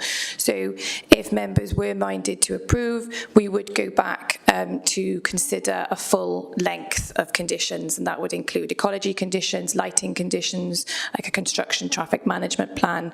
All of these issues would need to be brought into before the panel to consider a full extent of conditions. There was also the condition that mentioned to maintaining garages on the ground floor in perpetuity. I think that's a very good point. That has been done on previous applications and could be done on this one, and would form part of the suite of conditions that we would put together. There was also mentions in terms of the demolition of the building and maintaining fabric from that building. There is a potential to, and I think Glamorgan Gwent had proposed the condition as part of their consultation response for a full programme of building recording and analysis. So there will still be a full document, a photographic record of exactly what that building was when it stood prior to it being demolished. There may well be some archaeological conditions that then we would put forward to the delegated panel. We could also include a method statement for demolition and consideration of reuse of fabric within that building. It is a stone-built chapel, so maybe the stone could be used on site for boundary walls or that type of thing. I think that covers most of the conditions. There was mention in terms of flooding and what happens in the event of a flood. There is a flood rescue plan that's been submitted as part of the application. It identifies that occupants would need to sign up to NRW's early warning system, and they would get plenty of warning that the site or a flood is potentially going to happen. That would give them time to evacuate the site or get any kind of preparations they need to in order, if they were going to stay in the property. But also, as you say, that the applicant has fully committed to providing kind of a flood defence type construction. Again, that could be included as part of a condition that we can get full details of materials and products to ensure that that does happen. And then I think the last query was measures in control of flood defences. It is a wider issue for Welsh Government, but it is an important issue to raise, and if we don't air these things in these forums, then it doesn't gain any momentum. But did I cover everything? As have I missed? It was only the phosphates bit, whether we could put a condition that it wasn't built until. Yes, the phosphates. So At the moment, the phosphate levels are considered to be a betterment, but yes, there could be the option to put a Grampian condition on. That would mean that development would commence once all the phosphate stripping kind of technology has been put into the water treatment plants. That could be an option. Again, that would form part of the suite of conditions that we could put forward to the delegated panel if members were minded to approve the application. Okay, thank you, Amy. And as you say, there is a betterment on phosphates anyway, so I think we've seen the benefit there. I've had recommendations for approval from Councillor McKenna and Councillor Webb. The recommendation is for refusal. So before I ask Richard to put the voting function up, is anybody prepared to propose refusal? No, in that case, Richard, can we have a vote for approval, please? So it doesn't actually matter because you can always vote one way or the other, can't you? Okay, we have the voting function up now, so can everybody vote now, please?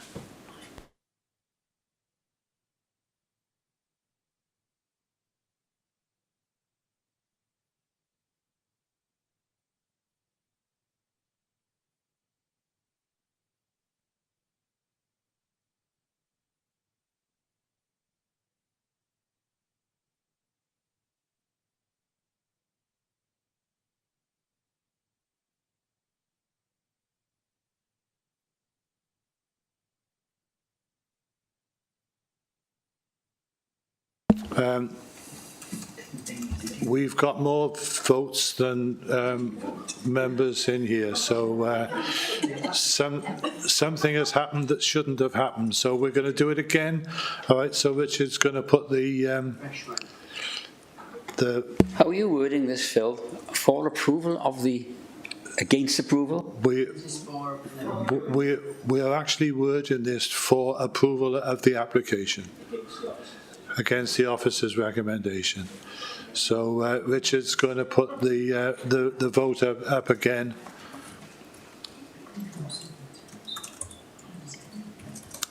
We've actually got 18. You know, it's growing like Topsy here. Should we do an actual hands up? No, let's try it electronically first. So just bear with Richard just a second while he puts the voting function up again. Usually if you vote twice it just cancels. Yeah, I know it does, but something isn't working, so.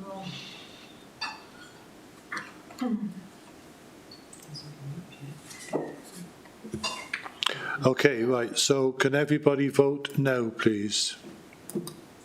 So you're voting for approval of the application against officer recommendation.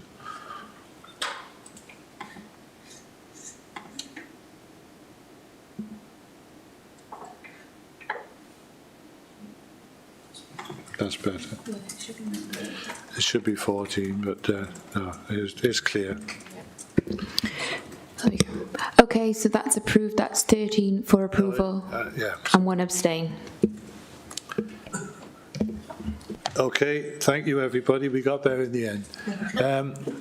Okay, so everybody understand what's going to happen now. Officers will go back to NRW with suggested conditions, and then we'll see what happens. It will come back to delegated panel at the end of that process. So the next one before us is on the agenda is 4.4. It's application DM 2023/00302, conversion of a garage and link into main residence to form additional accommodation at 75 Lawrence Park, Chepstow. So the officer presenting that is Andrew. Yep, thank you, Chair. And yeah, you've just summarised very nicely what the application before us is for in terms of the development description. And just for point of clarity, as this is a householder application, it's presented to you this afternoon, members, at the request of the local ward member. So I'll just run through the presentation on screen.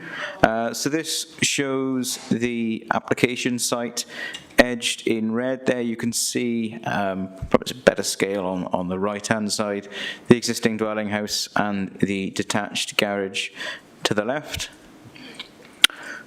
So the next slide, this shows the existing floor plans, like I said, with the detached dwelling and the detached double garage set to its left and set back from the main frontage. So these are the elevations of the dwelling as it stands in situ, and members on site yesterday will have observed that in sort of full context. So these are the floor plans of the proposed extension alterations. You'll see there perhaps clearly the conversion of the garage includes a linked element to the existing dwelling house, and there's a connection there. I can't quite see, I believe that goes through to a utility area via a doorway, and then obviously at first floor in the vertical extension is the provision of an additional bedroom. And that translates in terms of elevational treatment to the next slide. So you can see there, say that the garage is converted and linked to the dwelling. There are 2 pitched dormers to the front elevation and a single box dormer to the rear. And I suppose the side elevation in the top right hand corner shows quite neatly the extended ridge level of the garage in relation to that of the main dwelling and the sort of distance between the two. The next slide is a useful comparison. This was the application as originally submitted. So you can see there it was a much higher increase to the garage proposed initially, and the application was subject to discussions and negotiations between the relevant case officer and the applicant to seek a reduction. So it's useful just to sort of flip between the two plans to see what officers' negotiations have arrived at. And it's the plans on screen now that are before you for determination this afternoon. If you just continue through the slides. So this is an aerial view there, taken from Google. You can see sort of central, it's at the sort of top of the bend in the road. There we go. Phil's helpfully circling there. That's the site there, and that's the garage that's being subject to works part of this application. So you can see the dwelling central there, like I say, with the existing garage and parking area in front of the garage that say it's recessed from the main principal building line of the dwelling. Some further photographs, particularly for the benefit of those members that weren't on site with us yesterday. That's the rear of the dwelling. You can see the back of the garage and the rear of the dwelling and previous single-story extensions that have been carried out through the life of the dwelling. You can, again, that's just further photographs taken, but you can also see the existing built form relationship with the neighbouring dwelling there. That's where, yep, thanks Phil. That's hopefully clear that that is the neighbouring property to the side of the garage. And that perhaps shows it clearer still, close to the boundary between the properties. Okay, thanks. So in terms then of officers' consideration and principle of development, I think it is certainly pertinent here, for the sake of absolute clarity at the outset, that this is a householder application that's considered on the basis of the lawful use of the site, which is that of a single dwelling house. Members will have seen and noted in correspondence reference to a change of use. However, it's beyond the scope of this application to consider a change of use of the premises, and that's a matter that's being investigated separately by the LPA's enforcement team. I would also note that members will have seen in late correspondence comments from the Chepstow Town Council, who have raised an objection stating that the proposal reduces parking amenity of the area. However, returning to the matter of principle, the site is located within the settlement boundary of Chepstow as identified by the LDP and as an existing lawful use as a single dwelling house. So turning to the material considerations then before us for this householder application. Firstly, in terms of design and visual impact, members will have seen through some of the earlier slides that the proposal has been reduced in scale and mass through the application process. Like I said, your officers have worked with the applicant to overcome that has seen a notable drop in ridge level. And as a result of these changes, the first floor extension does now read clearly as secondary and subordinate to the main dwelling. And the results in officers' view is that having regard to the requirements of policy DES 1 would result in a satisfactory form of development within the wider street scene and overall urban context of the estate. With regards to third-party neighbour amenity, as noted in the committee report, the neighbouring party considered most impacted as a result of the development would be number 74, which is positioned to the west. And whilst the development wouldn't be sited any closer than the existing garage, it is noted that the increase in height will cause some impact. However, officers are satisfied that the reduced increase in height is of an acceptable level and has been designed to avoid any unacceptable overshadowing or overbearing impact. So whilst there would be some, it's not to an unacceptable level. Similarly, whilst it's acknowledged that the windows at first floor level to the rear will be more closely positioned to the common boundary than those existing, it's considered that given the relationship of the proposed development and the neighbouring property to the rear and the general level of overlooking within the area, it's not considered that the proposal will have an unacceptable adverse impact on the living conditions or privacy or exacerbate any existing privacy issues to an unacceptable level. In terms of highway matters and vehicle access and movement and parking, members will note from consultation responses that an objection has been received from our colleagues in highways, and their reason for this is the provision of parking spaces falling below the 2013 MCC parking standards. Officers have considered this in some detail. However, we have taken a pragmatic view, having regard to more recent policy advice that's set out in both PPW 11 and Future Wales, as well as the physical size of the current parking spaces on site. Turning first to more recent national planning policy, both PPW 11 and Future Wales set out a clear direction away from reliance on the private motor vehicle, particularly where local context would facilitate this. And so officers have given appropriate weight to the sustainable location of the dwelling within the settlement boundary that's in close proximity to local amenities with good access to public transport. Turning secondly to the matter of the physical size of the existing parking spaces, whilst the adopted 2013 parking standards set out that detached garages are to be included in the calculation of off-street parking calculations, the existing garage, which would have been constructed prior to these, does not meet the necessary size requirements, and therefore, whilst they would be lost as part of the proposed conversion, in practical terms, they're not considered to be a loss of parking. The existing driveway also falls short of the 2013 size standards. However, members on site with us yesterday will have noted that 2 vehicles were parked there. So to draw that matter to a conclusion, whilst the proposal would introduce an additional bedroom to the dwelling, officers have carefully balanced the latest policy position on parking and private motor vehicle use with the practical availability on site of existing parking levels, and are satisfied that the resulting off-street parking provision would not be to the detriment of wider highway safety. So in conclusion, the application has been considered by officers, including detailed review of the concerns raised by third parties, Chepstow Town Council and Highways on the particular issue of parking provision.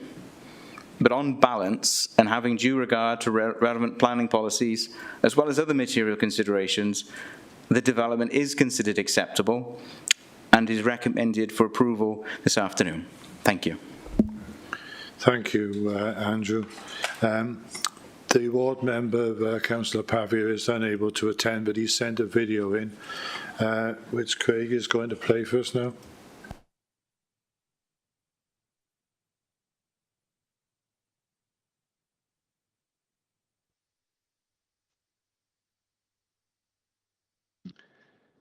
Mr. Chairman, members of the Planning Committee, thank you for accepting my video submission in reference to application DM 2023-00302, which is before you today, and apologies that I could not be there in person. Given the delicate and contentious nature of the application with other residents in the vicinity, I felt it was pertinent to allow the Planning Committee to scrutinise the proposal in detail so as to ensure full transparency to the process. A key element of the contention is reflected in bold at the top of the officer's report and at 6.5.1. Officers' advice within the report, and undoubtedly during the meeting, is that the committee are required to disaggregate that matter, which is subject to a further application with the application that is put before you today. The applicant has informed me that they have no intention of extending their childminder business, and I have to accept that at face value. However, as members would have seen from the public comments, there is a high level of scepticism amongst their neighbours as to whether this is the case. You could therefore understand why there has been an element of conflation in relation to those residents objecting to this application and why they have raised those specific concerns, and whether there is a potential proposition for deferring this application until that other matter is satisfactorily resolved. The officer's report that accompanies the application recommends approval. However, before I highlight areas that the committee should endeavour to satisfy itself before making a decision, I have been contacted by several residents post-report publication, highlighting what they perceive as factual inaccuracies contained in the report. First is that Chepstow Town Council's response was not formally recognised at 5.1 when it was submitted on the 15th of June. Whether there was supporting correspondence as suggested in 5.2, and why those comments weren't duly published, and whether the level of direct consultation with affected neighbours was sufficient as stated in 5.2, as some near neighbours have informed me that they had not received formal consultation letters. The Planning Committee need to firstly satisfy themselves that these perceived matters raised in terms of accuracy, evidence gaps and due process does not compromise their ability to make a fair and reasoned judgment today. If it does, then it should defer the application and seek further clarification. In terms of amenity, the report states in 6.2 that there will be an amenity impact. The committee needs to satisfy itself how much of a potential impact this might have and whether it's reasonable and proportionate. The committee will note from public objections that concerns have been raised regarding the overdevelopment of the plot and massing.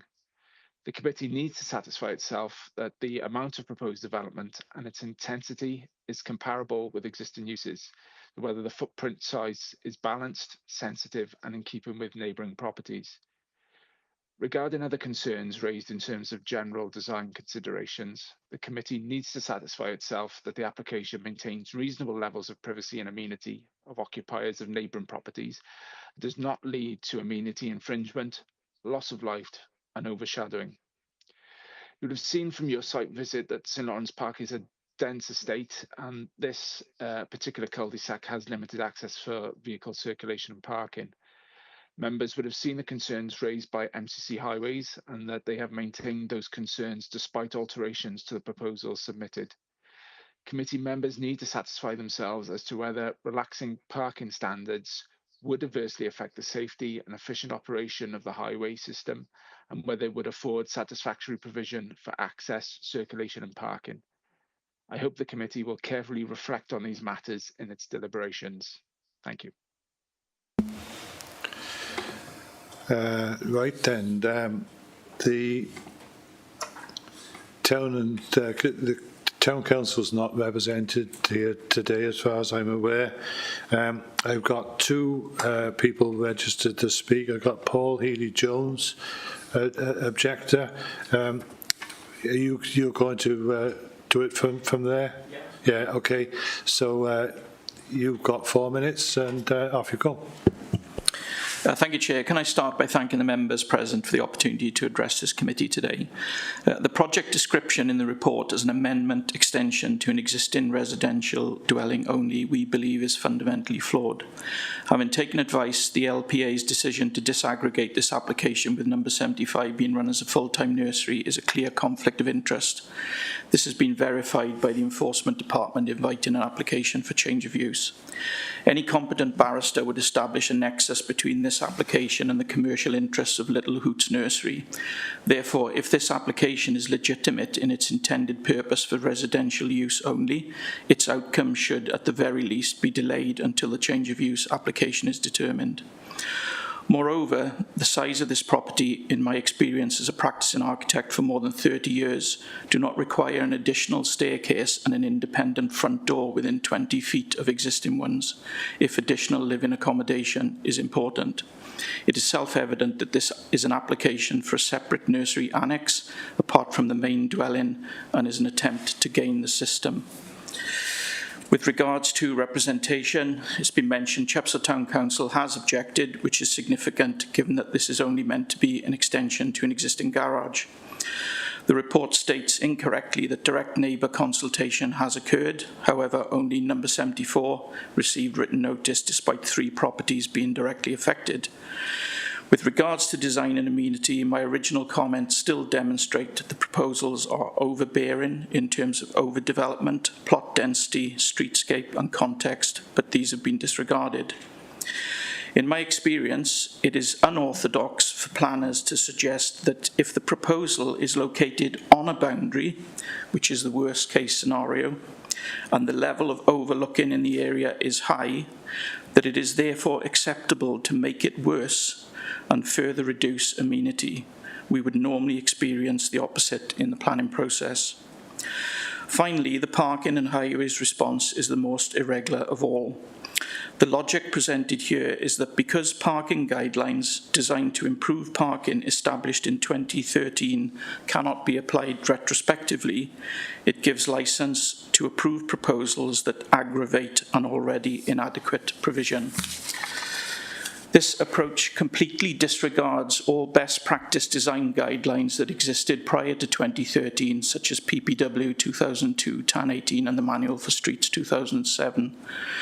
The substantiation in this instance for using Future Wales aspiration and local transport is quixotic and impractical. Moreover, if retrospective guidelines cannot be applied to older properties, neither can Future Wales by the same logic. It should only be applied to new developments.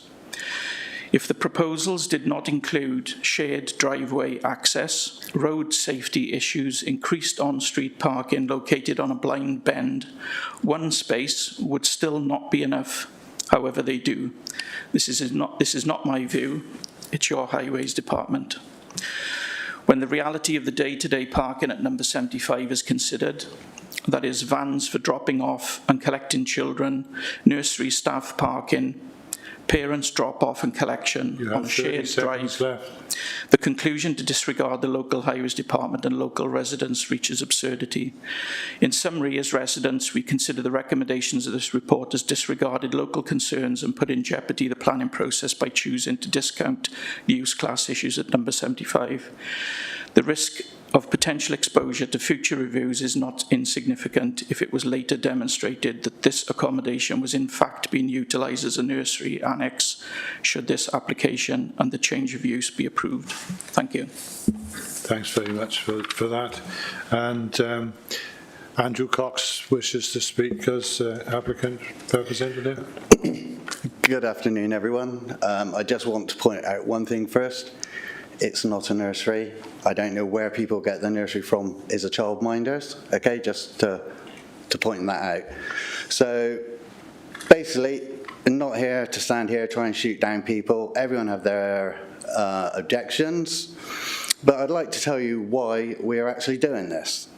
And it's not to expand the childminding business, far from it. And that's something completely different.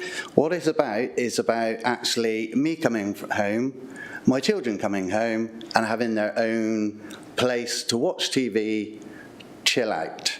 It's also to do with the fact that I was due to go on holiday as a surprise birthday present, and basically finding that out on the Friday, I decided to take my mum shopping, which I do every Friday. In doing so, my mum wasn't expecting me there, but if I hadn't have done, then it would have probably been a week later that I found my mum dead, because she was dead when I arrived there. So the main reason all this came about was, one, to have the better quality of life since COVID and having more family time. And the other thing is that Jane's mum is 150 miles away. She's 81. She's very fiercely independent. She lives in the middle of Dartmoor. When it snows, they're snowed in. And it really resonated to Jane that if anything was to happen, she couldn't live with that. And many years ago, she promised her mum that because her mum was working 2 jobs to bring them up, that she would never put them into a home. And this is why we're doing it, because we believe in the family values and we're not prepared to chuck our parents into nursing homes. And that's pretty much it. So that's all I have to say. Okay, thanks very much, Andrew. That's the end of the people registered to speak. Officers, do you want to come back on any particular point, Andrew? Yes, thank you, Chair. Probably an opportune time to come in. I'll perhaps take a few steps back and go back to the recording from Councillor Pavia. In terms of the Chepstow Town Council comments, reports do need to be required well in advance of meetings to ensure that they're published in line with our sort of standards for times before the meeting, but they have been clearly presented to you members now, in their entirety, and their concerns with parking. In terms of the extent of consultation, direct letters were sent to third parties as well as the normal site notice being erected. In terms of the suggestion to defer the application pending consideration of a separate application for a change of use, which would be effectively a mixed use, officers are quite clear. The lawful use of the building is that of a single dwelling house. The extension, its size and scale as a domestic extension, can be considered on their merits. A separate application has been received. It's not currently valid or out for public consultation, but that will go through its own planning process and may at a future date be before members to consider as acceptable or not. But that doesn't impair the ability to consider this as an extension to a domestic dwelling house. The other issues in terms of amenity and what's reasonable and proportionate, and similarly some comments have come through about overdevelopment. There is a small increase in footprint to the dwelling. However, that's effectively linking the small gap between the dwelling and the garage. The vertical extension, as you've seen, has been significantly reduced, and therefore officers are satisfied that this doesn't represent an overdevelopment of the plot. In terms of privacy issues and overbearing, amenity impact, etc., that has been improved through the negotiation, and we have acknowledged that there would be a degree of impact, but not an unacceptable impact, and an impact that accords with the requirements to maintain reasonable levels of privacy as set out in our own adopted policies, in particular DES 1. Just looking through some of the other points raised in terms of the parking, Future Wales PPW 11 are live planning policies. They are a material consideration for the determination of applications today, and that's what we've done. We've applied current planning policy, which there is a clear steer certainly in areas that would allow it, i.e., larger settlements, towns, for all the sustainability reasons to decrease car dependency. And it is that balance of that more up-to-date policy thinking with the practical issues of the parking that's already on site, and that balance versus the potential highway safety harm. It is certainly not officers' view that the concerns raised by colleagues in highways, by residents, or the highway concerns recommended by the Town Council have certainly not been disregarded. They have been put into a carefully balanced consideration, having regard to all the issues we've discussed, and the view is, and our recommendation is, that from a highway safety perspective, there isn't an unacceptable harm to wider and local highway safety. So I think hopefully I've covered all those points, but if there's anything I have missed and any further debate requires us to come back, obviously please let me know. Okay, thank you, Andrew. And Councillor Byrne. Thank you, Councillor Murphy.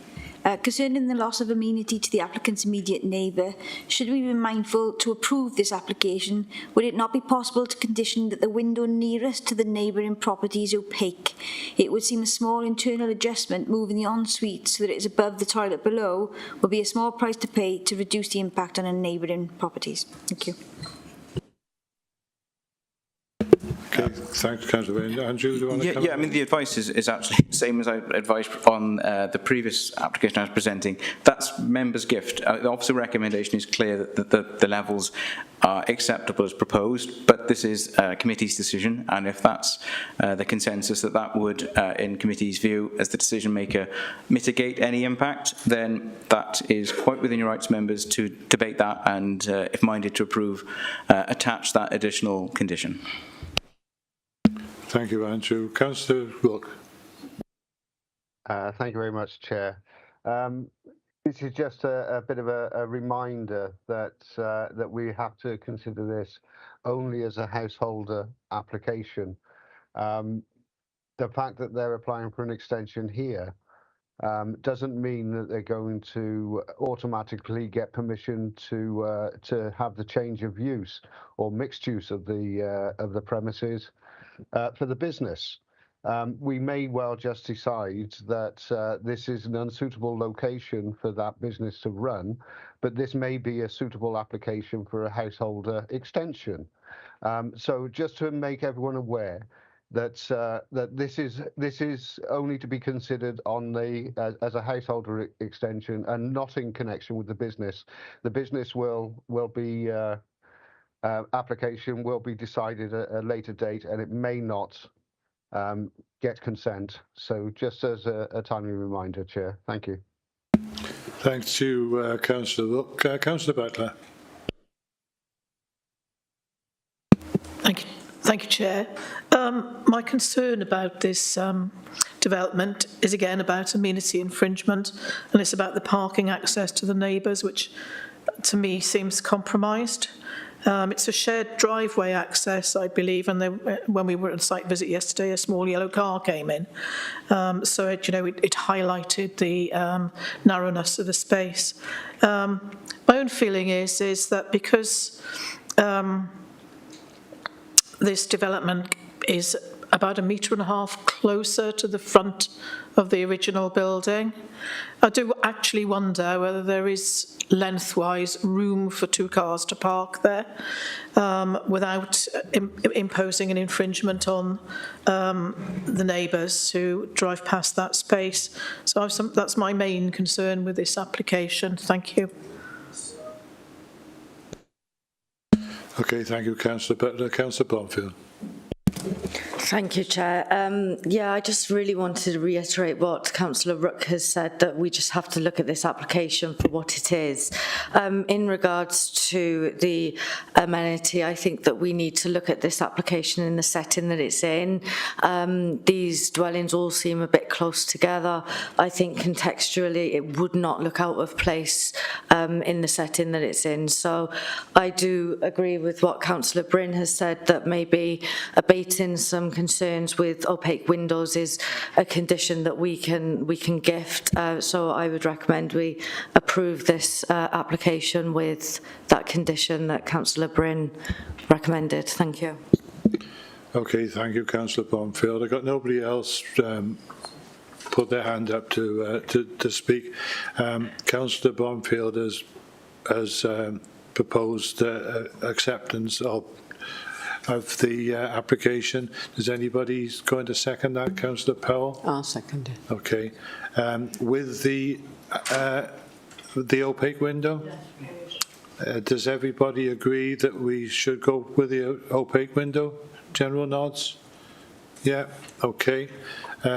Right, we've lost Councillor McKenna again, so unfortunately, Councillor McKenna, if you can hear me, you won't be able to vote. So I don't know, obviously we've got IT problems today. Yes, Councillor. I was just wondering if I could have an answer to the question about the sufficient space at the front of the, for two cars to park there. Oh yes, Thank you. Sorry, I'll get Andrew back now. Yeah, thank you, Chair. In regards to the driveway, so we've discussed the garage, its requirements. Did also note in the presentation about the driveway and its conformity to current standards and not meeting that.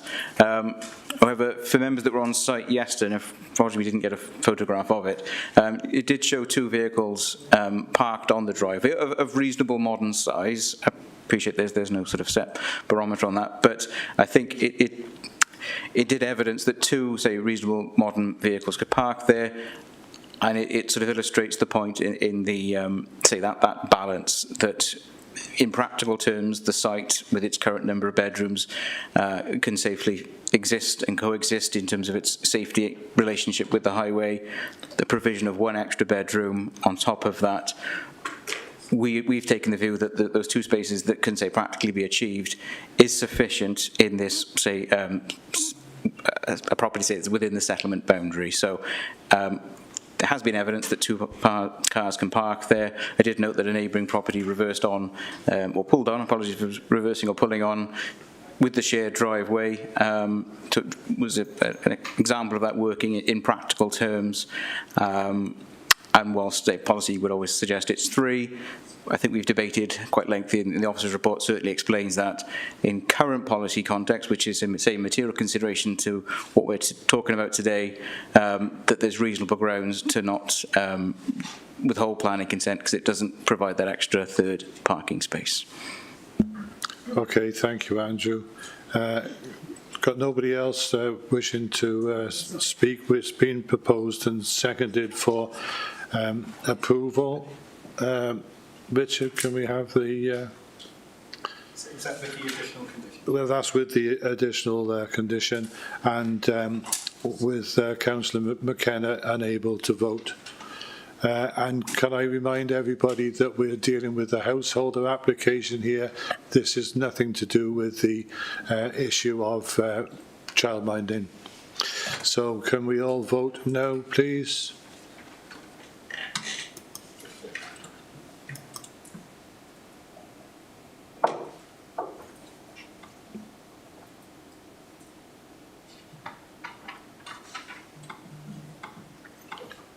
We should have 13, that's it. Okay, that's approved. That's 10 for approval, 2 against and 1 abstain. Thank you, Paige. The next application before us is item 4.1 on the sheet. Yeah. As I say, everybody's taking the words out of my mouth. I know that Councillor Cook has to leave for another meeting. Councillor Jones is rather anxious that we get on with this, but I think it is appropriate for us to take a 10-minute break. 5 is enough? 2? Yeah. All right. So we will start again at. Thank you. We will start again at 25 past absolutely latest. So get on with it.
Right, everybody, can we settle down again, please? The next application before us is item 4.1 on the agenda. It's application. Oh, hang on a minute. Have we got till? Yeah. Okay. It's application DM 2021 02070. It's a reserve matters application, consent pursuant to the approval of the outline planning permission, which was previously under 2018-00769. So it's for outline development of up to 45 dwellings, although we'll hear from the officers now that that's been reduced. So the officer presenting that is Phil Thomas. So, Phil. Thank you, Chair, and good afternoon, members. So this is one of the sites we looked at yesterday. If you recall, we parked the bus on Fair Oaks and looked across the site, and also walked along Chepstow Road as far as we could see the footway. We did notice the footway actually stops, and it's proposed to be extended further along the site frontage there down to this point to make it safer in terms of trips into the village centre. So it's an application, as mentioned by the Chair, for reserve matters following the granting of outline permission for up to 45 dwellings in Raglan. The site is allocated and has been for several years for residential development in the adopted LDP. The application site is approximately 2.2 hectares, that's 5.5 acres, and it's a greenfield site. The northern boundary of the site is formed by some mature trees, which we looked through towards the site from Fair Oaks. The southern boundary is by the Nanta Wilkeye watercourse, the western edge by the back gardens of the adjoining existing residential properties in Fair Oaks and the Willows. And the eastern boundary is bounded by a hedgerow, a property known as Brooklands Lodge and Chepstow Road. The site lies partially within flood zone C2. It should be noted that this is the southern section of the site which is at risk of fluvial flooding, and it will not be built on, is proposed as part of the green infrastructure for this site. In the light of the need to accommodate large areas of GI, a green infrastructure across the site, some of which will be used to manage surface water and potential flooding, the number of houses has been reduced to 38 units. This is considered acceptable in this context, being an allocated site in the village but close to countryside. In rural secondary settlements like Raglan, there is a requirement for 35% of the dwellings to be affordable, and this proposal satisfies policy S4 through the provision of 13 affordable homes, and these will be made up of 6 one-bedroom apartments, which I'll show you on the layout shortly, 4 two-bedroom homes, and 3 three-bedroom homes.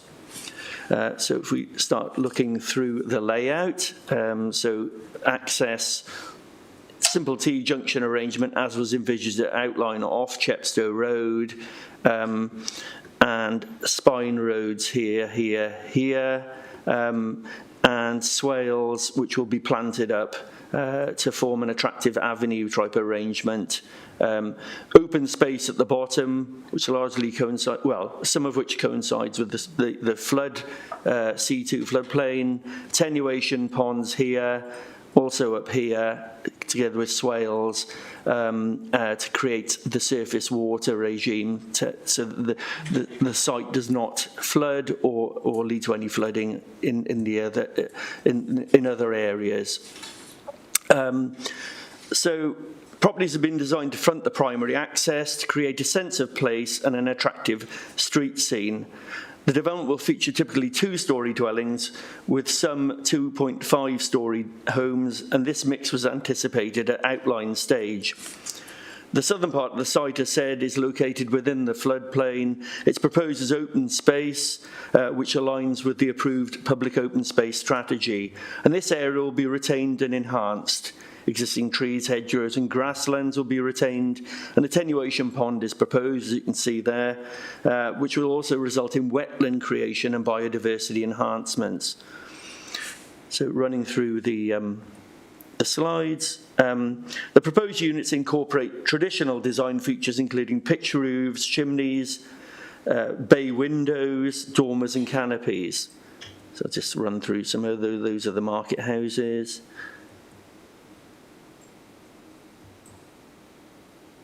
That's an affordable unit, so you can see it's a pair of semis. It's got PVs on the roof. All units will have photovoltaics either on the main roof of the house or on garage units, depending on orientation and what's practical.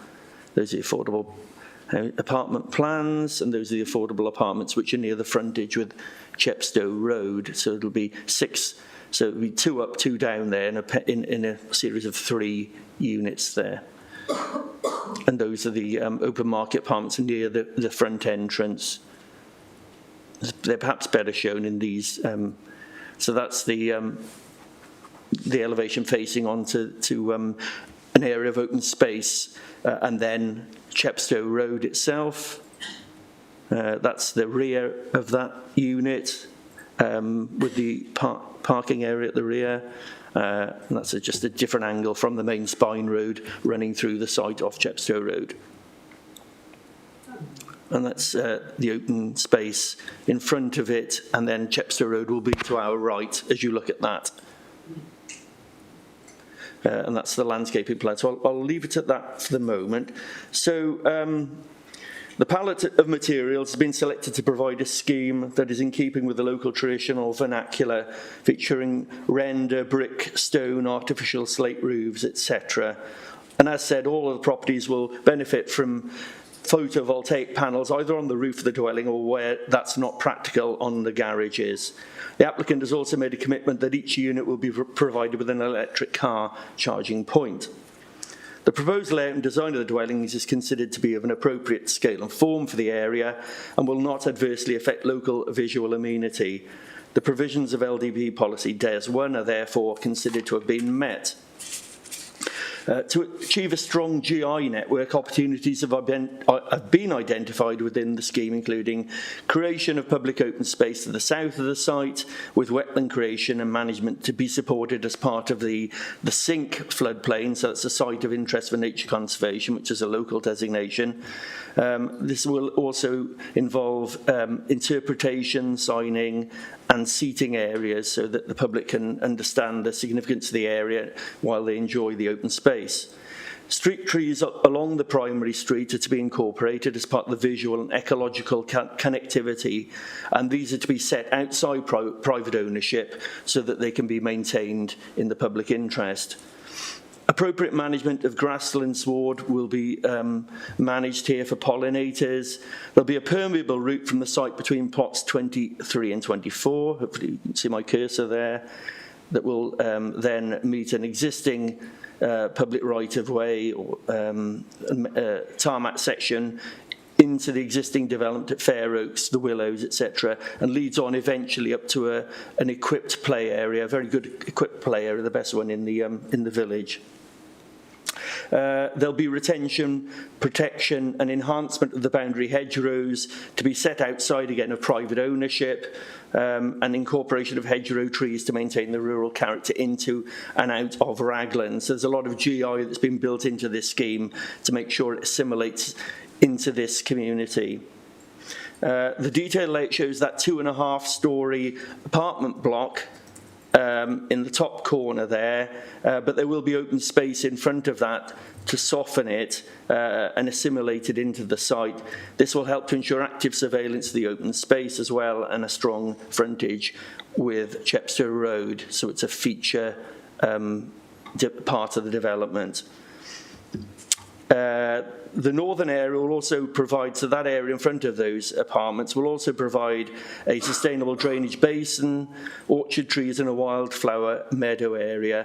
And the southern area is proposed to provide open informal recreation with parkland planting, informal mown paths, native structure planting and a further sustainable drainage basin. So taking into consideration the outline permission, it's considered that the proposed development will provide enhancement of the existing landscape features and also create a new areas of public open space and new planting to the benefit of the local community. And as such, it's considered that the development accords with the provisions of GI policy. The submitted Construction Environmental Management Plan has addressed initial concerns and provides details of good working practices throughout construction regarding protected species, particularly otter, dormouse, badger and reptiles. Measures to avoid impacts on these species will also be sufficient to avoid harm to other species such as great crested newt, hedgehogs and other priority mammal species. The KEMP, Construction Environmental Management Plan, also proposes a suitable sensitive lighting scheme to minimise impacts on protected and priority species throughout the site.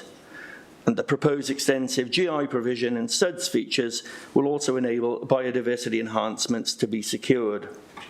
The proposed layout has been designed to ensure that there are separation distances of at least 21 metres between habitable room windows on the proposed and existing houses to ensure there will be no unacceptable loss of privacy or any overbearing impacts. Members might have noted that there was concern from the resident in 22 Fair Oaks in late correspondence regarding the impact of this 2.5-storey dwelling on their property.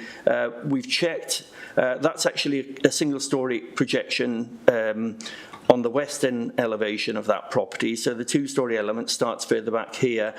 They have got an extension on the end of 22 and has a window looking towards the field at the moment, but there would be 21 metres between any habitable first floor windows in the new plot 23 and that window there.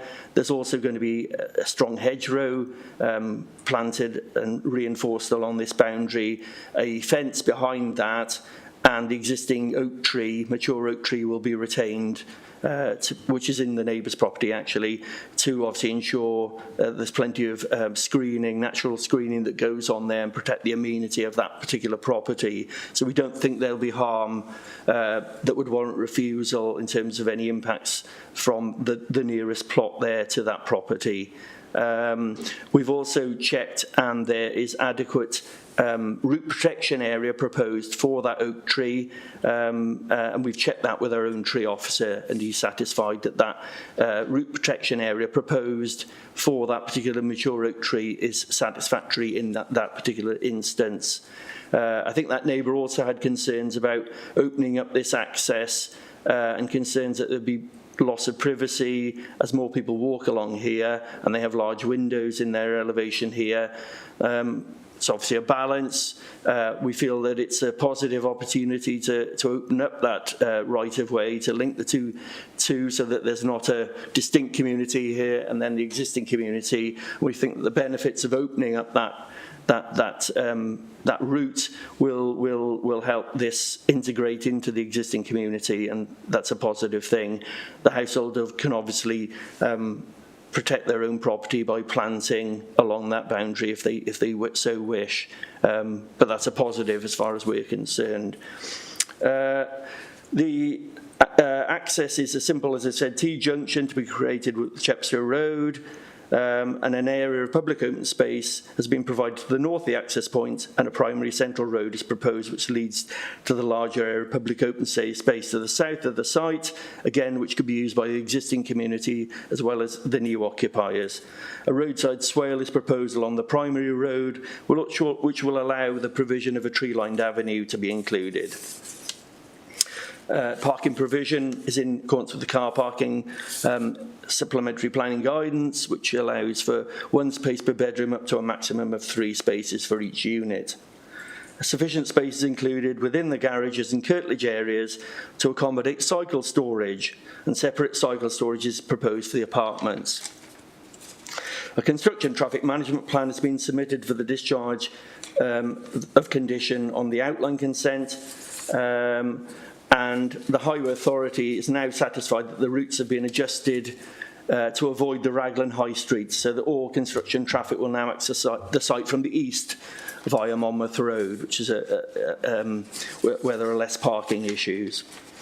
as well as securing 13 units of affordable accommodation. Other benefits include that footpath link between the site and Fair Oaks to be provided, and the implementation of public open space works. In addition, there will be a sum of £3,132 per dwelling towards the provision of recreation community facilities in Raglan, as well as £30,000 to pump prime and enhance the local bus service, including route number 60 and 62.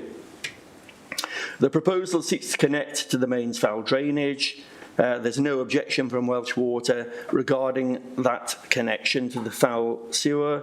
The current wastewater treatment works does have phosphate stripping capability, and a recent permit review undertaken by Welsh Water and NRW was confirmed that there is capacity within the existing permit for 38 additional dwellings as proposed here. The proposed development would not have an adverse impact on water quality within the Usk River catchment, given that the current permit meets the required target of 1 milligram of phosphates per litre, which has been certified by NRW. But officers recommend that the application is approved subject to final confirmation from NRW that impact of the development on the River Usk catchment is acceptable. The surface water drainage strategy has been developed to respect the illustrative layout. Infiltration testing has been undertaken at the site, which concluded that it's not feasible to infiltrate into the ground for managing surface water, and as such, an on-site attenuation feature is proposed, which is shown on the illustrative master plan at the southern end of the site within the public open space, as we can see there. So we'd recommend the application is approved. Sorry, it's not moving. There's some pictures of the site, sorry.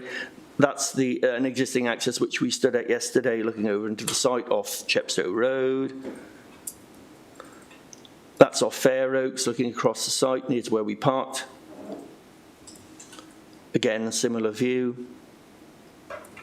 And that's the summary. So we would recommend approval of the application subject to conditions and final confirmation from NRW that the development would not have an adverse impact on water quality within the River Usk catchment. Thank you. Okay, thank you, Phil. Craig, do you want to just say a little bit more about this permit? Yeah, thank you, Chair. Just pick up on Phil's point with regards to the permit review that's taken place at Raglan Treatment Works. This is the first in Wales where this has been done by Natural Resources Wales in terms of reviewing the permit. So NRW are using this as a test case in terms of moving forward.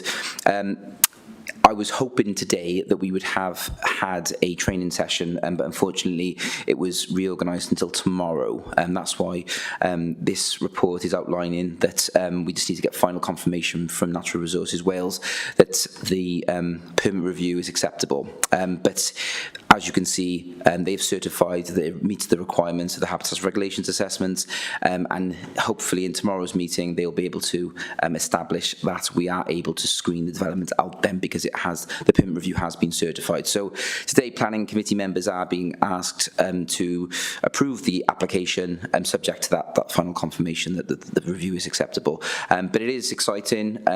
You know, phosphates as an environmental constraint has been with us for the last 18 months to 2 years, and we are now getting to a position where we are finding mitigating solutions, and permits are being reviewed, so we will be able to allow development proposals that do not have an adverse impact on water quality in the river. So that's really, really positive across Wales, ultimately, that we can start moving to that position.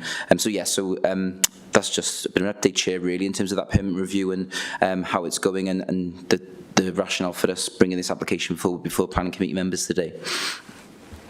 Okay, thank you, Craig. The local member is Councillor Penny Jones, who's online. Sorry to keep you waiting so long, Penny, but you have 4 minutes plus 2 at the end, or if you want to take 6 minutes, you can. Oh, thank you very much, Chair, and good afternoon, everybody. Yeah, I've got granny duties as well. That's why I was becoming anxious. I just want to say that as a local representative of Raglan Ward, I'm very pleased that its development is going forward after several years of being held in abeyance. which we all know about. But and hopefully this will afford opportunities to local Raglan residents, which is really important. However, I'm also representative of Raglan residents as a whole, and I would just like to highlight 2 areas of concern which you have seen in the objections anyway, some of which has kind of partially been mentioned, which have been raised by local residents. So the first one is just questions about sewerage.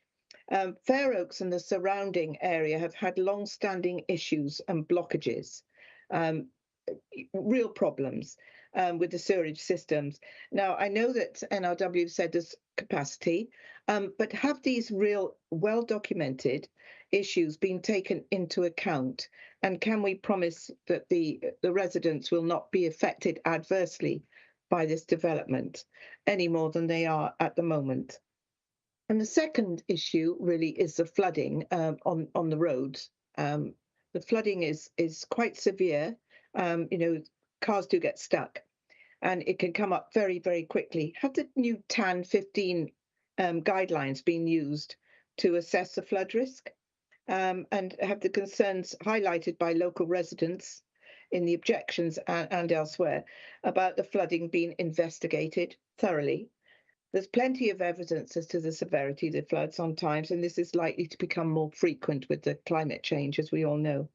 So could I just be assured that these 2 concerns have been addressed, not just appertaining to the development itself, but looking outwards into Fair Oaks and for the local residents? Thank you. Thank you, Councillor Jones. Phil, do you want to come back in on that? Yes, thank you, Chair, and thank you, Councillor Jones. In terms of foul drainage, the statutory undertaker, which is Welsh Water, has advised that there's no objection to this particular scheme. The way the planning system works, we obviously rely on advice from our expert consultees to tell us whether there's likely to be an infrastructure problem. If there was an issue that Welsh Water were concerned about, they would object to the proposal or apply, for instance, conditions of phasing until infrastructure work was put in place. But they're not identifying that as an issue, so we have to adhere to the advice really as officers that is given to us by our expert advisors in the statutory undertaking that is Welsh Water.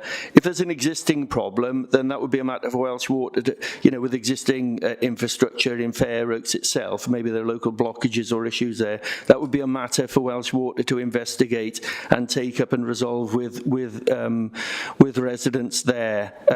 But this should not impinge upon that. I mean, it's there to actually provide its own infrastructure connecting to the mains itself, so it shouldn't exacerbate any problems within Fair Oaks, but that is a matter then for Welsh Water to actually resolve themselves if there are known ongoing problems there.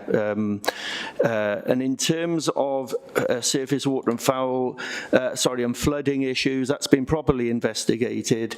Yeah, there's a plan that Craig has helpfully put together, and it clearly shows that the southern part of the site is in the flood zone, but the main part of the site, whilst it may occasionally have got surface water. Is that supposed to be on here because it's not? Okay, yeah, so I'll carry on. Yeah, so so Welsh NRW would have had regard to these flood maps when they looked at this site and commented accordingly. So that's partly why the southern part of the site is so sensitive, in that it needs to be retained as a flooding area, and also that's part of its biodiversity qualities as well. It sort of has a combination of uses in terms of it being floodplain and that a natural watery habitat then for the likes of otter, etc., newts, to use that as a corridor, a damper corridor. So there won't be any impacts from this development on any surrounding existing dwellings. It'll have to make its own contribution to accommodating surface water from its own roofs, etc., and surfaces. There'll be surface water attenuation. It'll be fully SAB compliant scheme, and I understand that the SUDS team are working with the developers to get that finalised, but they're confident that that is a fully capable site of being SAB compliant. Thank you. Thank you. Okay, thanks, Phil, and thanks, Councillor Jones. Thank you.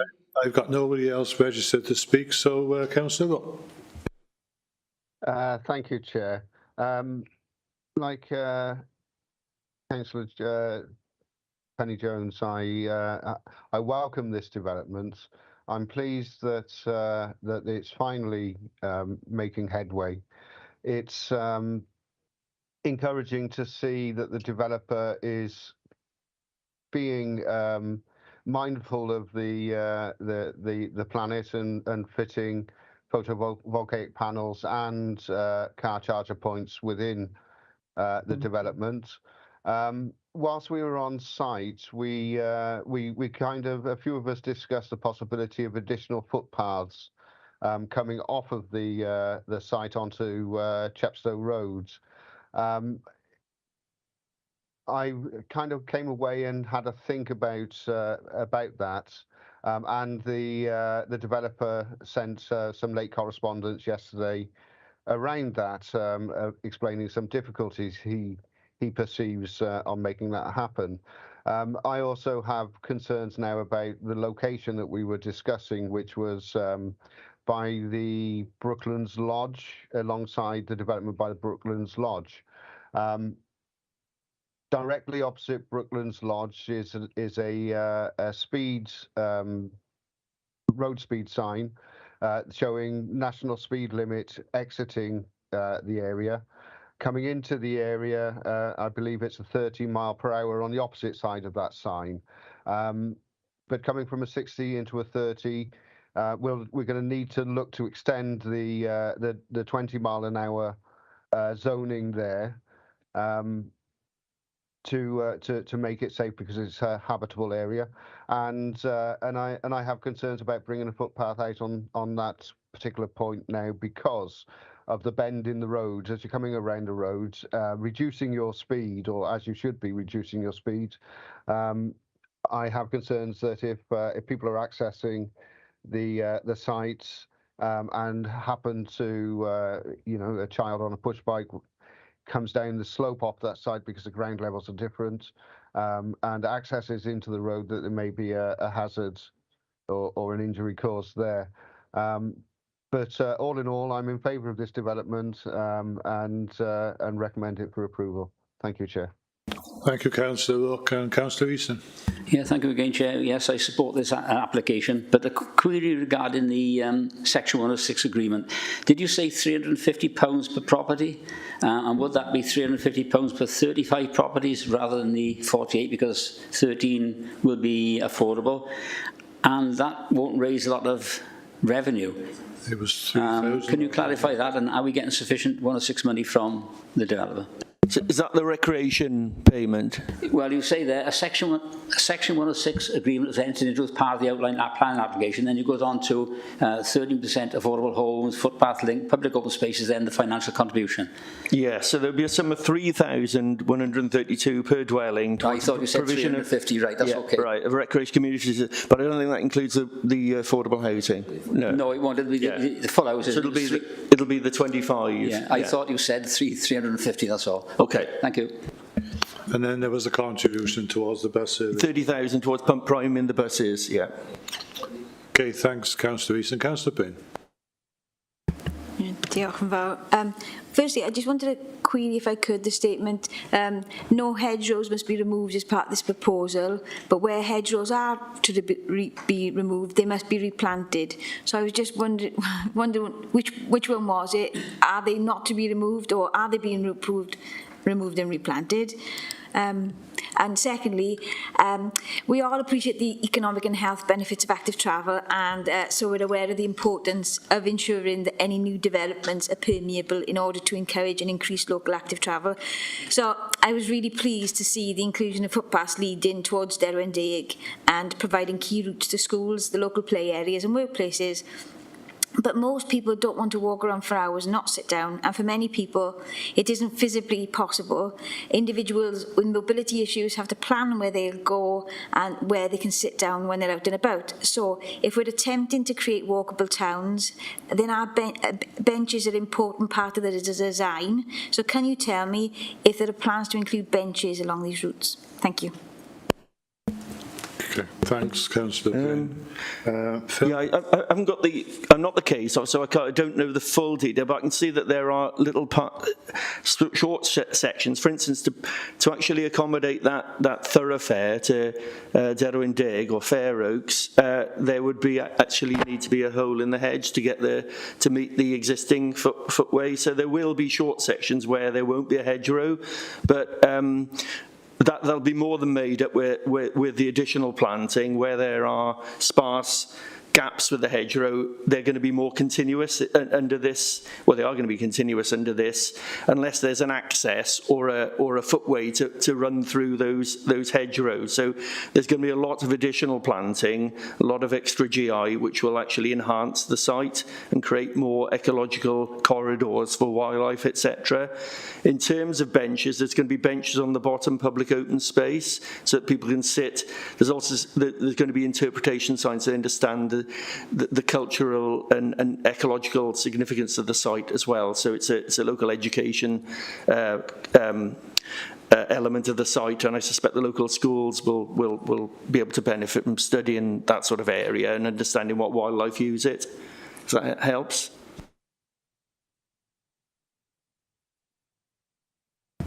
Yeah, but Phil was speaking, so I'll bring him in. Okay. Penny. Sorry, could I? Yes, sorry, I was only backing up, Phil.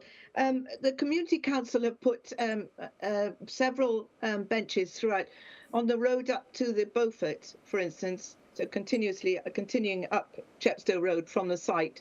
There's a bench by the church and there's a bench opposite by the bus station, by the bus shelter.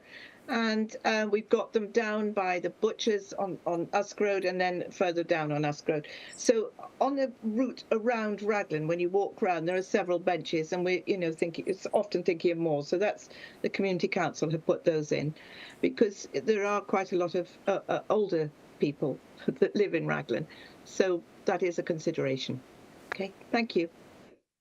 Thanks, Councillor Jones. Councillor Payne, you wanted to come back? Yes, that's what I was going to say. Those benches are great, but they're more recreational benches for sit and rest. And I was thinking more of ones en route so that people on the way walking to town have a chance to have a rest on the way, rather than utility benches rather than recreational benches. That makes sense. Thank you.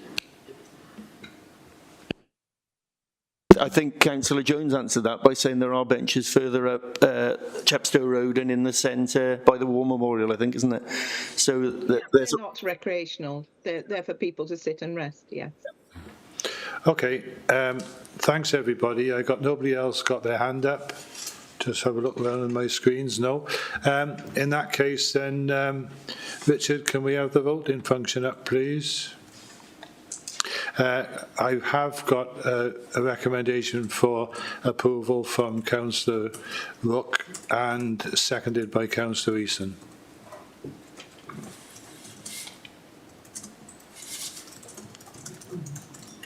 So if we could all now vote, please.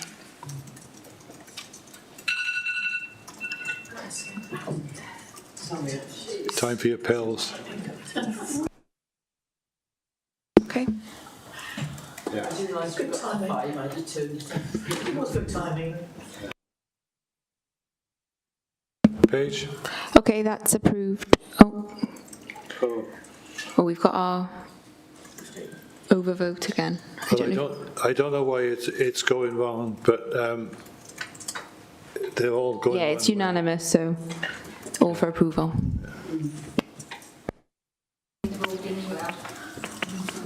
We're going to have to get that checked out, Richard, I think. Yeah. Okay, in that case, then, we move to the last item for consideration. We do have an appeal to look at after that, but that is Item 4.3, which is DM 2022-01376. It's the conversion of the former convent building in Abergavenny to 4 flats, and that's being presented by Andrew. Thank you, Tony. Okay, yeah, thank you, Chair. So yeah, this is a full application for a change of use to 4 self-contained 2-bedroom apartments. And the list of external works that are required to facilitate that change of use are set out in section 1.2 of the committee report. But on screen you can see now that's the application site edged in red. So it's located along Park Crescent, fairly close to the junction with Pen a Pound.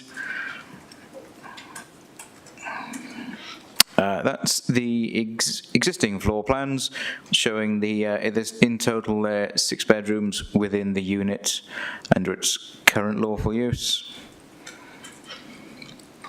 And that is the existing front and rear elevations. You notice, as we noted yesterday, it's a very nice, simple, attractive frontage in its current guise.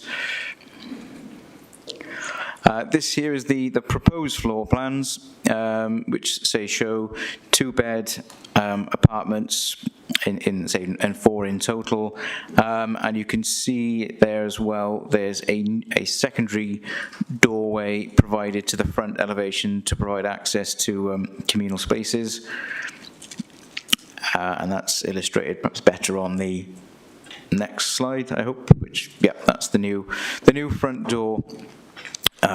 And then to the rear are the balcony areas and associated privacy screens. That's the existing elevations of the building as it stands in situ, and then we'll compare that with the changes. You can see there the projecting balcony areas to both sides. So that's the right-hand side, effectively, of the building frontage. As I say, it's very well-proportioned, balanced, and attractive frontage within the context. It's not listed, but it is within the conservation area. And then that's the building in its totality, and it's on the ground floor. It's the 3rd window in that would be replaced. And that's the one to provide the secondary access to the communal areas.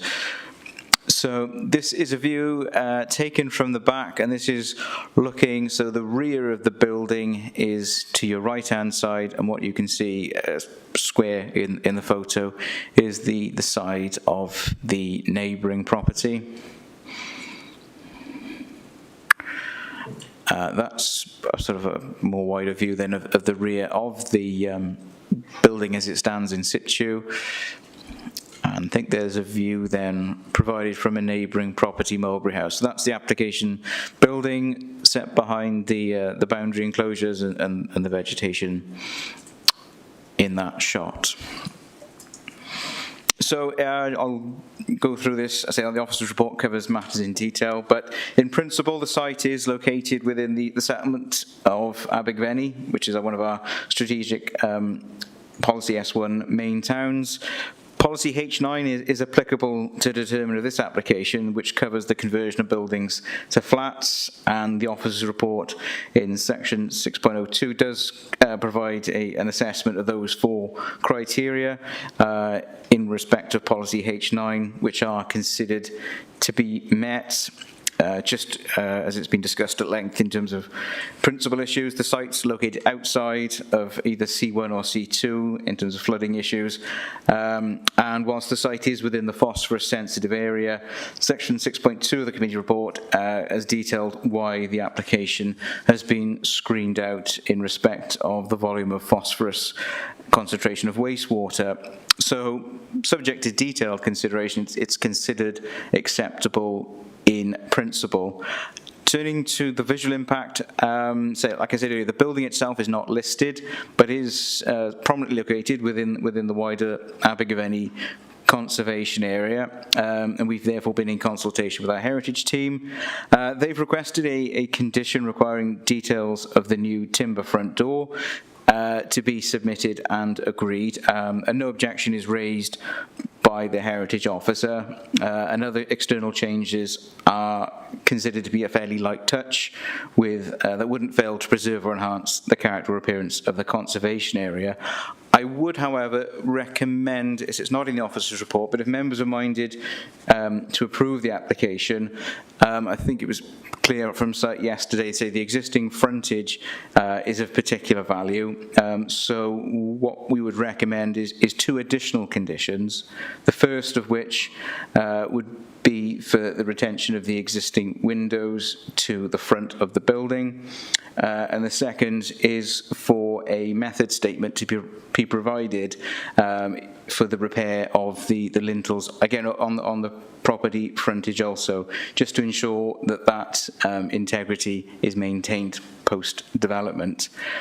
Turning to the other issues and highways, and I should have said at the outset, the reason the application is before you today is an objection from our statutory consultee, and that's highways in this instance, on the basis that no off-street parking provision is to be provided for the 4 apartments.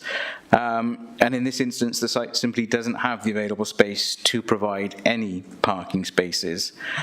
So whilst officers have regard to the advice of colleagues in highways, this has been balanced with the advice set out in more recent national planning policy. And as we've discussed in an earlier application, both PPW 11 and Future Wales clearly advocate that parking provision should be informed by the local context. That includes public transport accessibility, urban design principles, and the objective of reducing our reliance on the private car that supports a modal shift to cycling, walking, and public transport.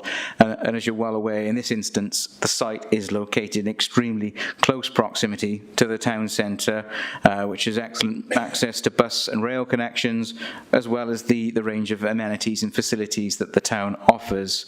So officers have taken the view, whilst the site does not provide the parking standards required in the adopted SPG, it is acceptable, having regard to the clear advice that's set out in national policy, which encourages a reduction in car use and increase active travel and use of public transport.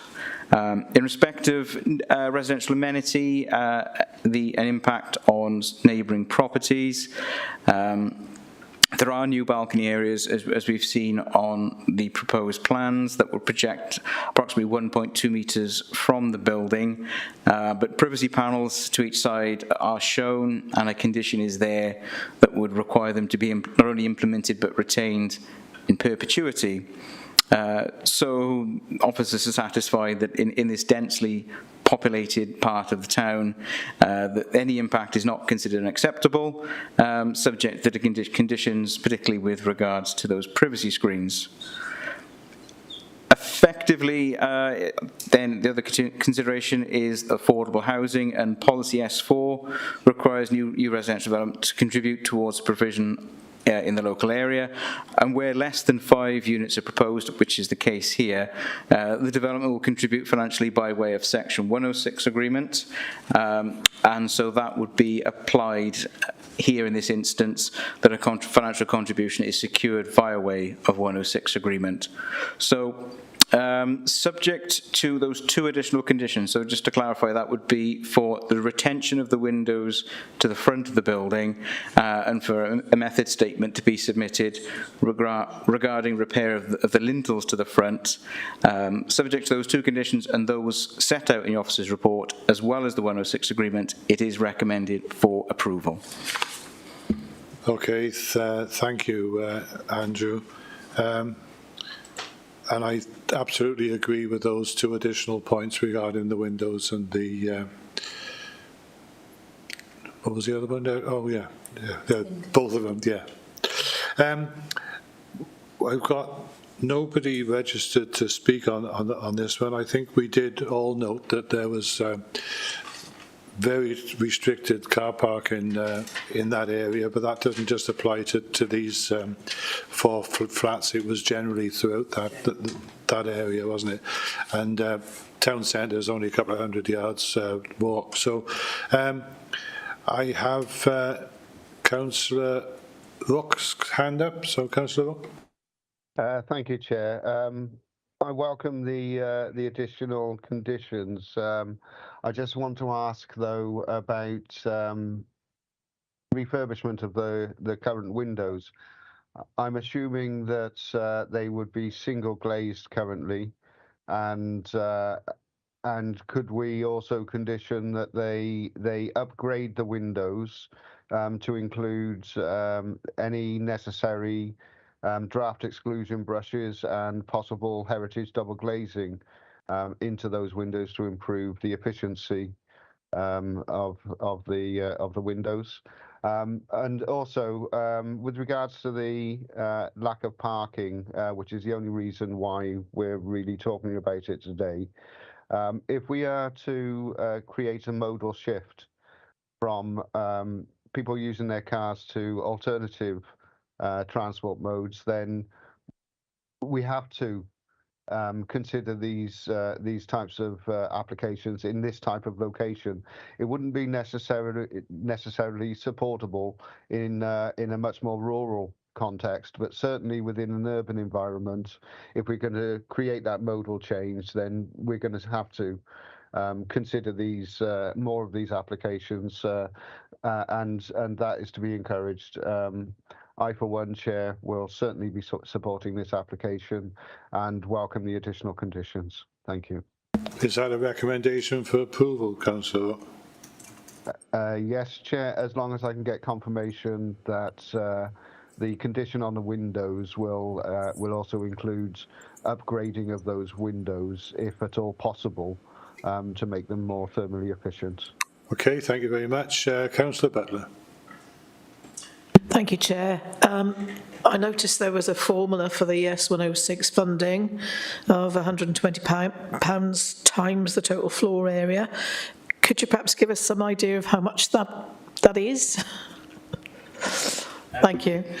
I haven't got the calculation of the floor areas of each unit to hand, I'm afraid, so that's why it is presented in the formula context, but obviously the floor area is a defined space, so it will be accurate and enforceable in terms of what that amount will be. There won't be a sort of shades of grey. It's working on an existing building, so the floor area will be calculated and agreed through that process. But no, I don't have the exact. I wouldn't want to mislead you with a guesstimate on what that is.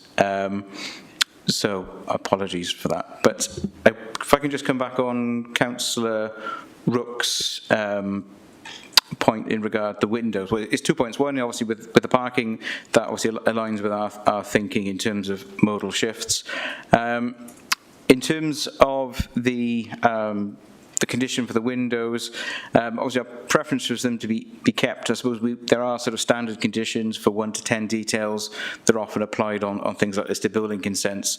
That is probably an appropriate condition here that would give us the level of detail and ability to manage that any changes needed to replace them would be in keeping with those existing and keeping within the wider conservation area. So it would be a simple condition that we apply primarily in use of listed buildings, but that'll give us that element of control I think Councillor Rook was advocating.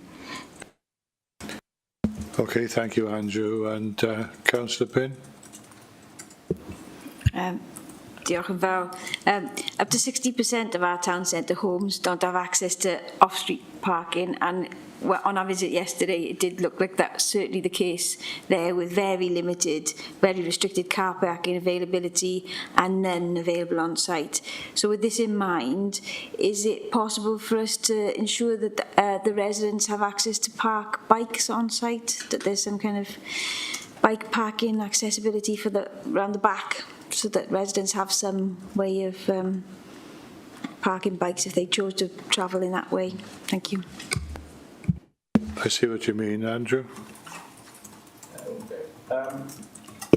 I'm not sure at the minute there's sort of the policy requirement to give us the tools for that. There obviously is an element of space to the front of the building that would be, I say, a communal space that would be accessible to all occupants. So there would certainly be sufficient space there for multiple residents to store bikes. Obviously, there's to the left-hand side there'll be the communal bin store that obviously all residents will have access to, but the gap then between the sort of enclosure and the front building frontage, I think there is reasonable room there, as there are on a number of these sort of historic properties, for parking, safe and secure parking for bikes. I don't think we need to sort of condition that explicitly. I'm not sure we've really got the policy levers to do that, but there is certainly sufficient logical space where residents could use that to encourage more sustainable ways of getting about the place. Again, anybody who's in the process of buying those flats would know exactly what the situation was before they bought it, so it'd be a matter of their personal choice, wouldn't it? I got nobody else with their hand up, Richard, can we have? I've had Dale Rook has proposed. I'll second. Maureen Powell seconded it. So we'll have the function up, please. Yeah, with those additional conditions, yeah.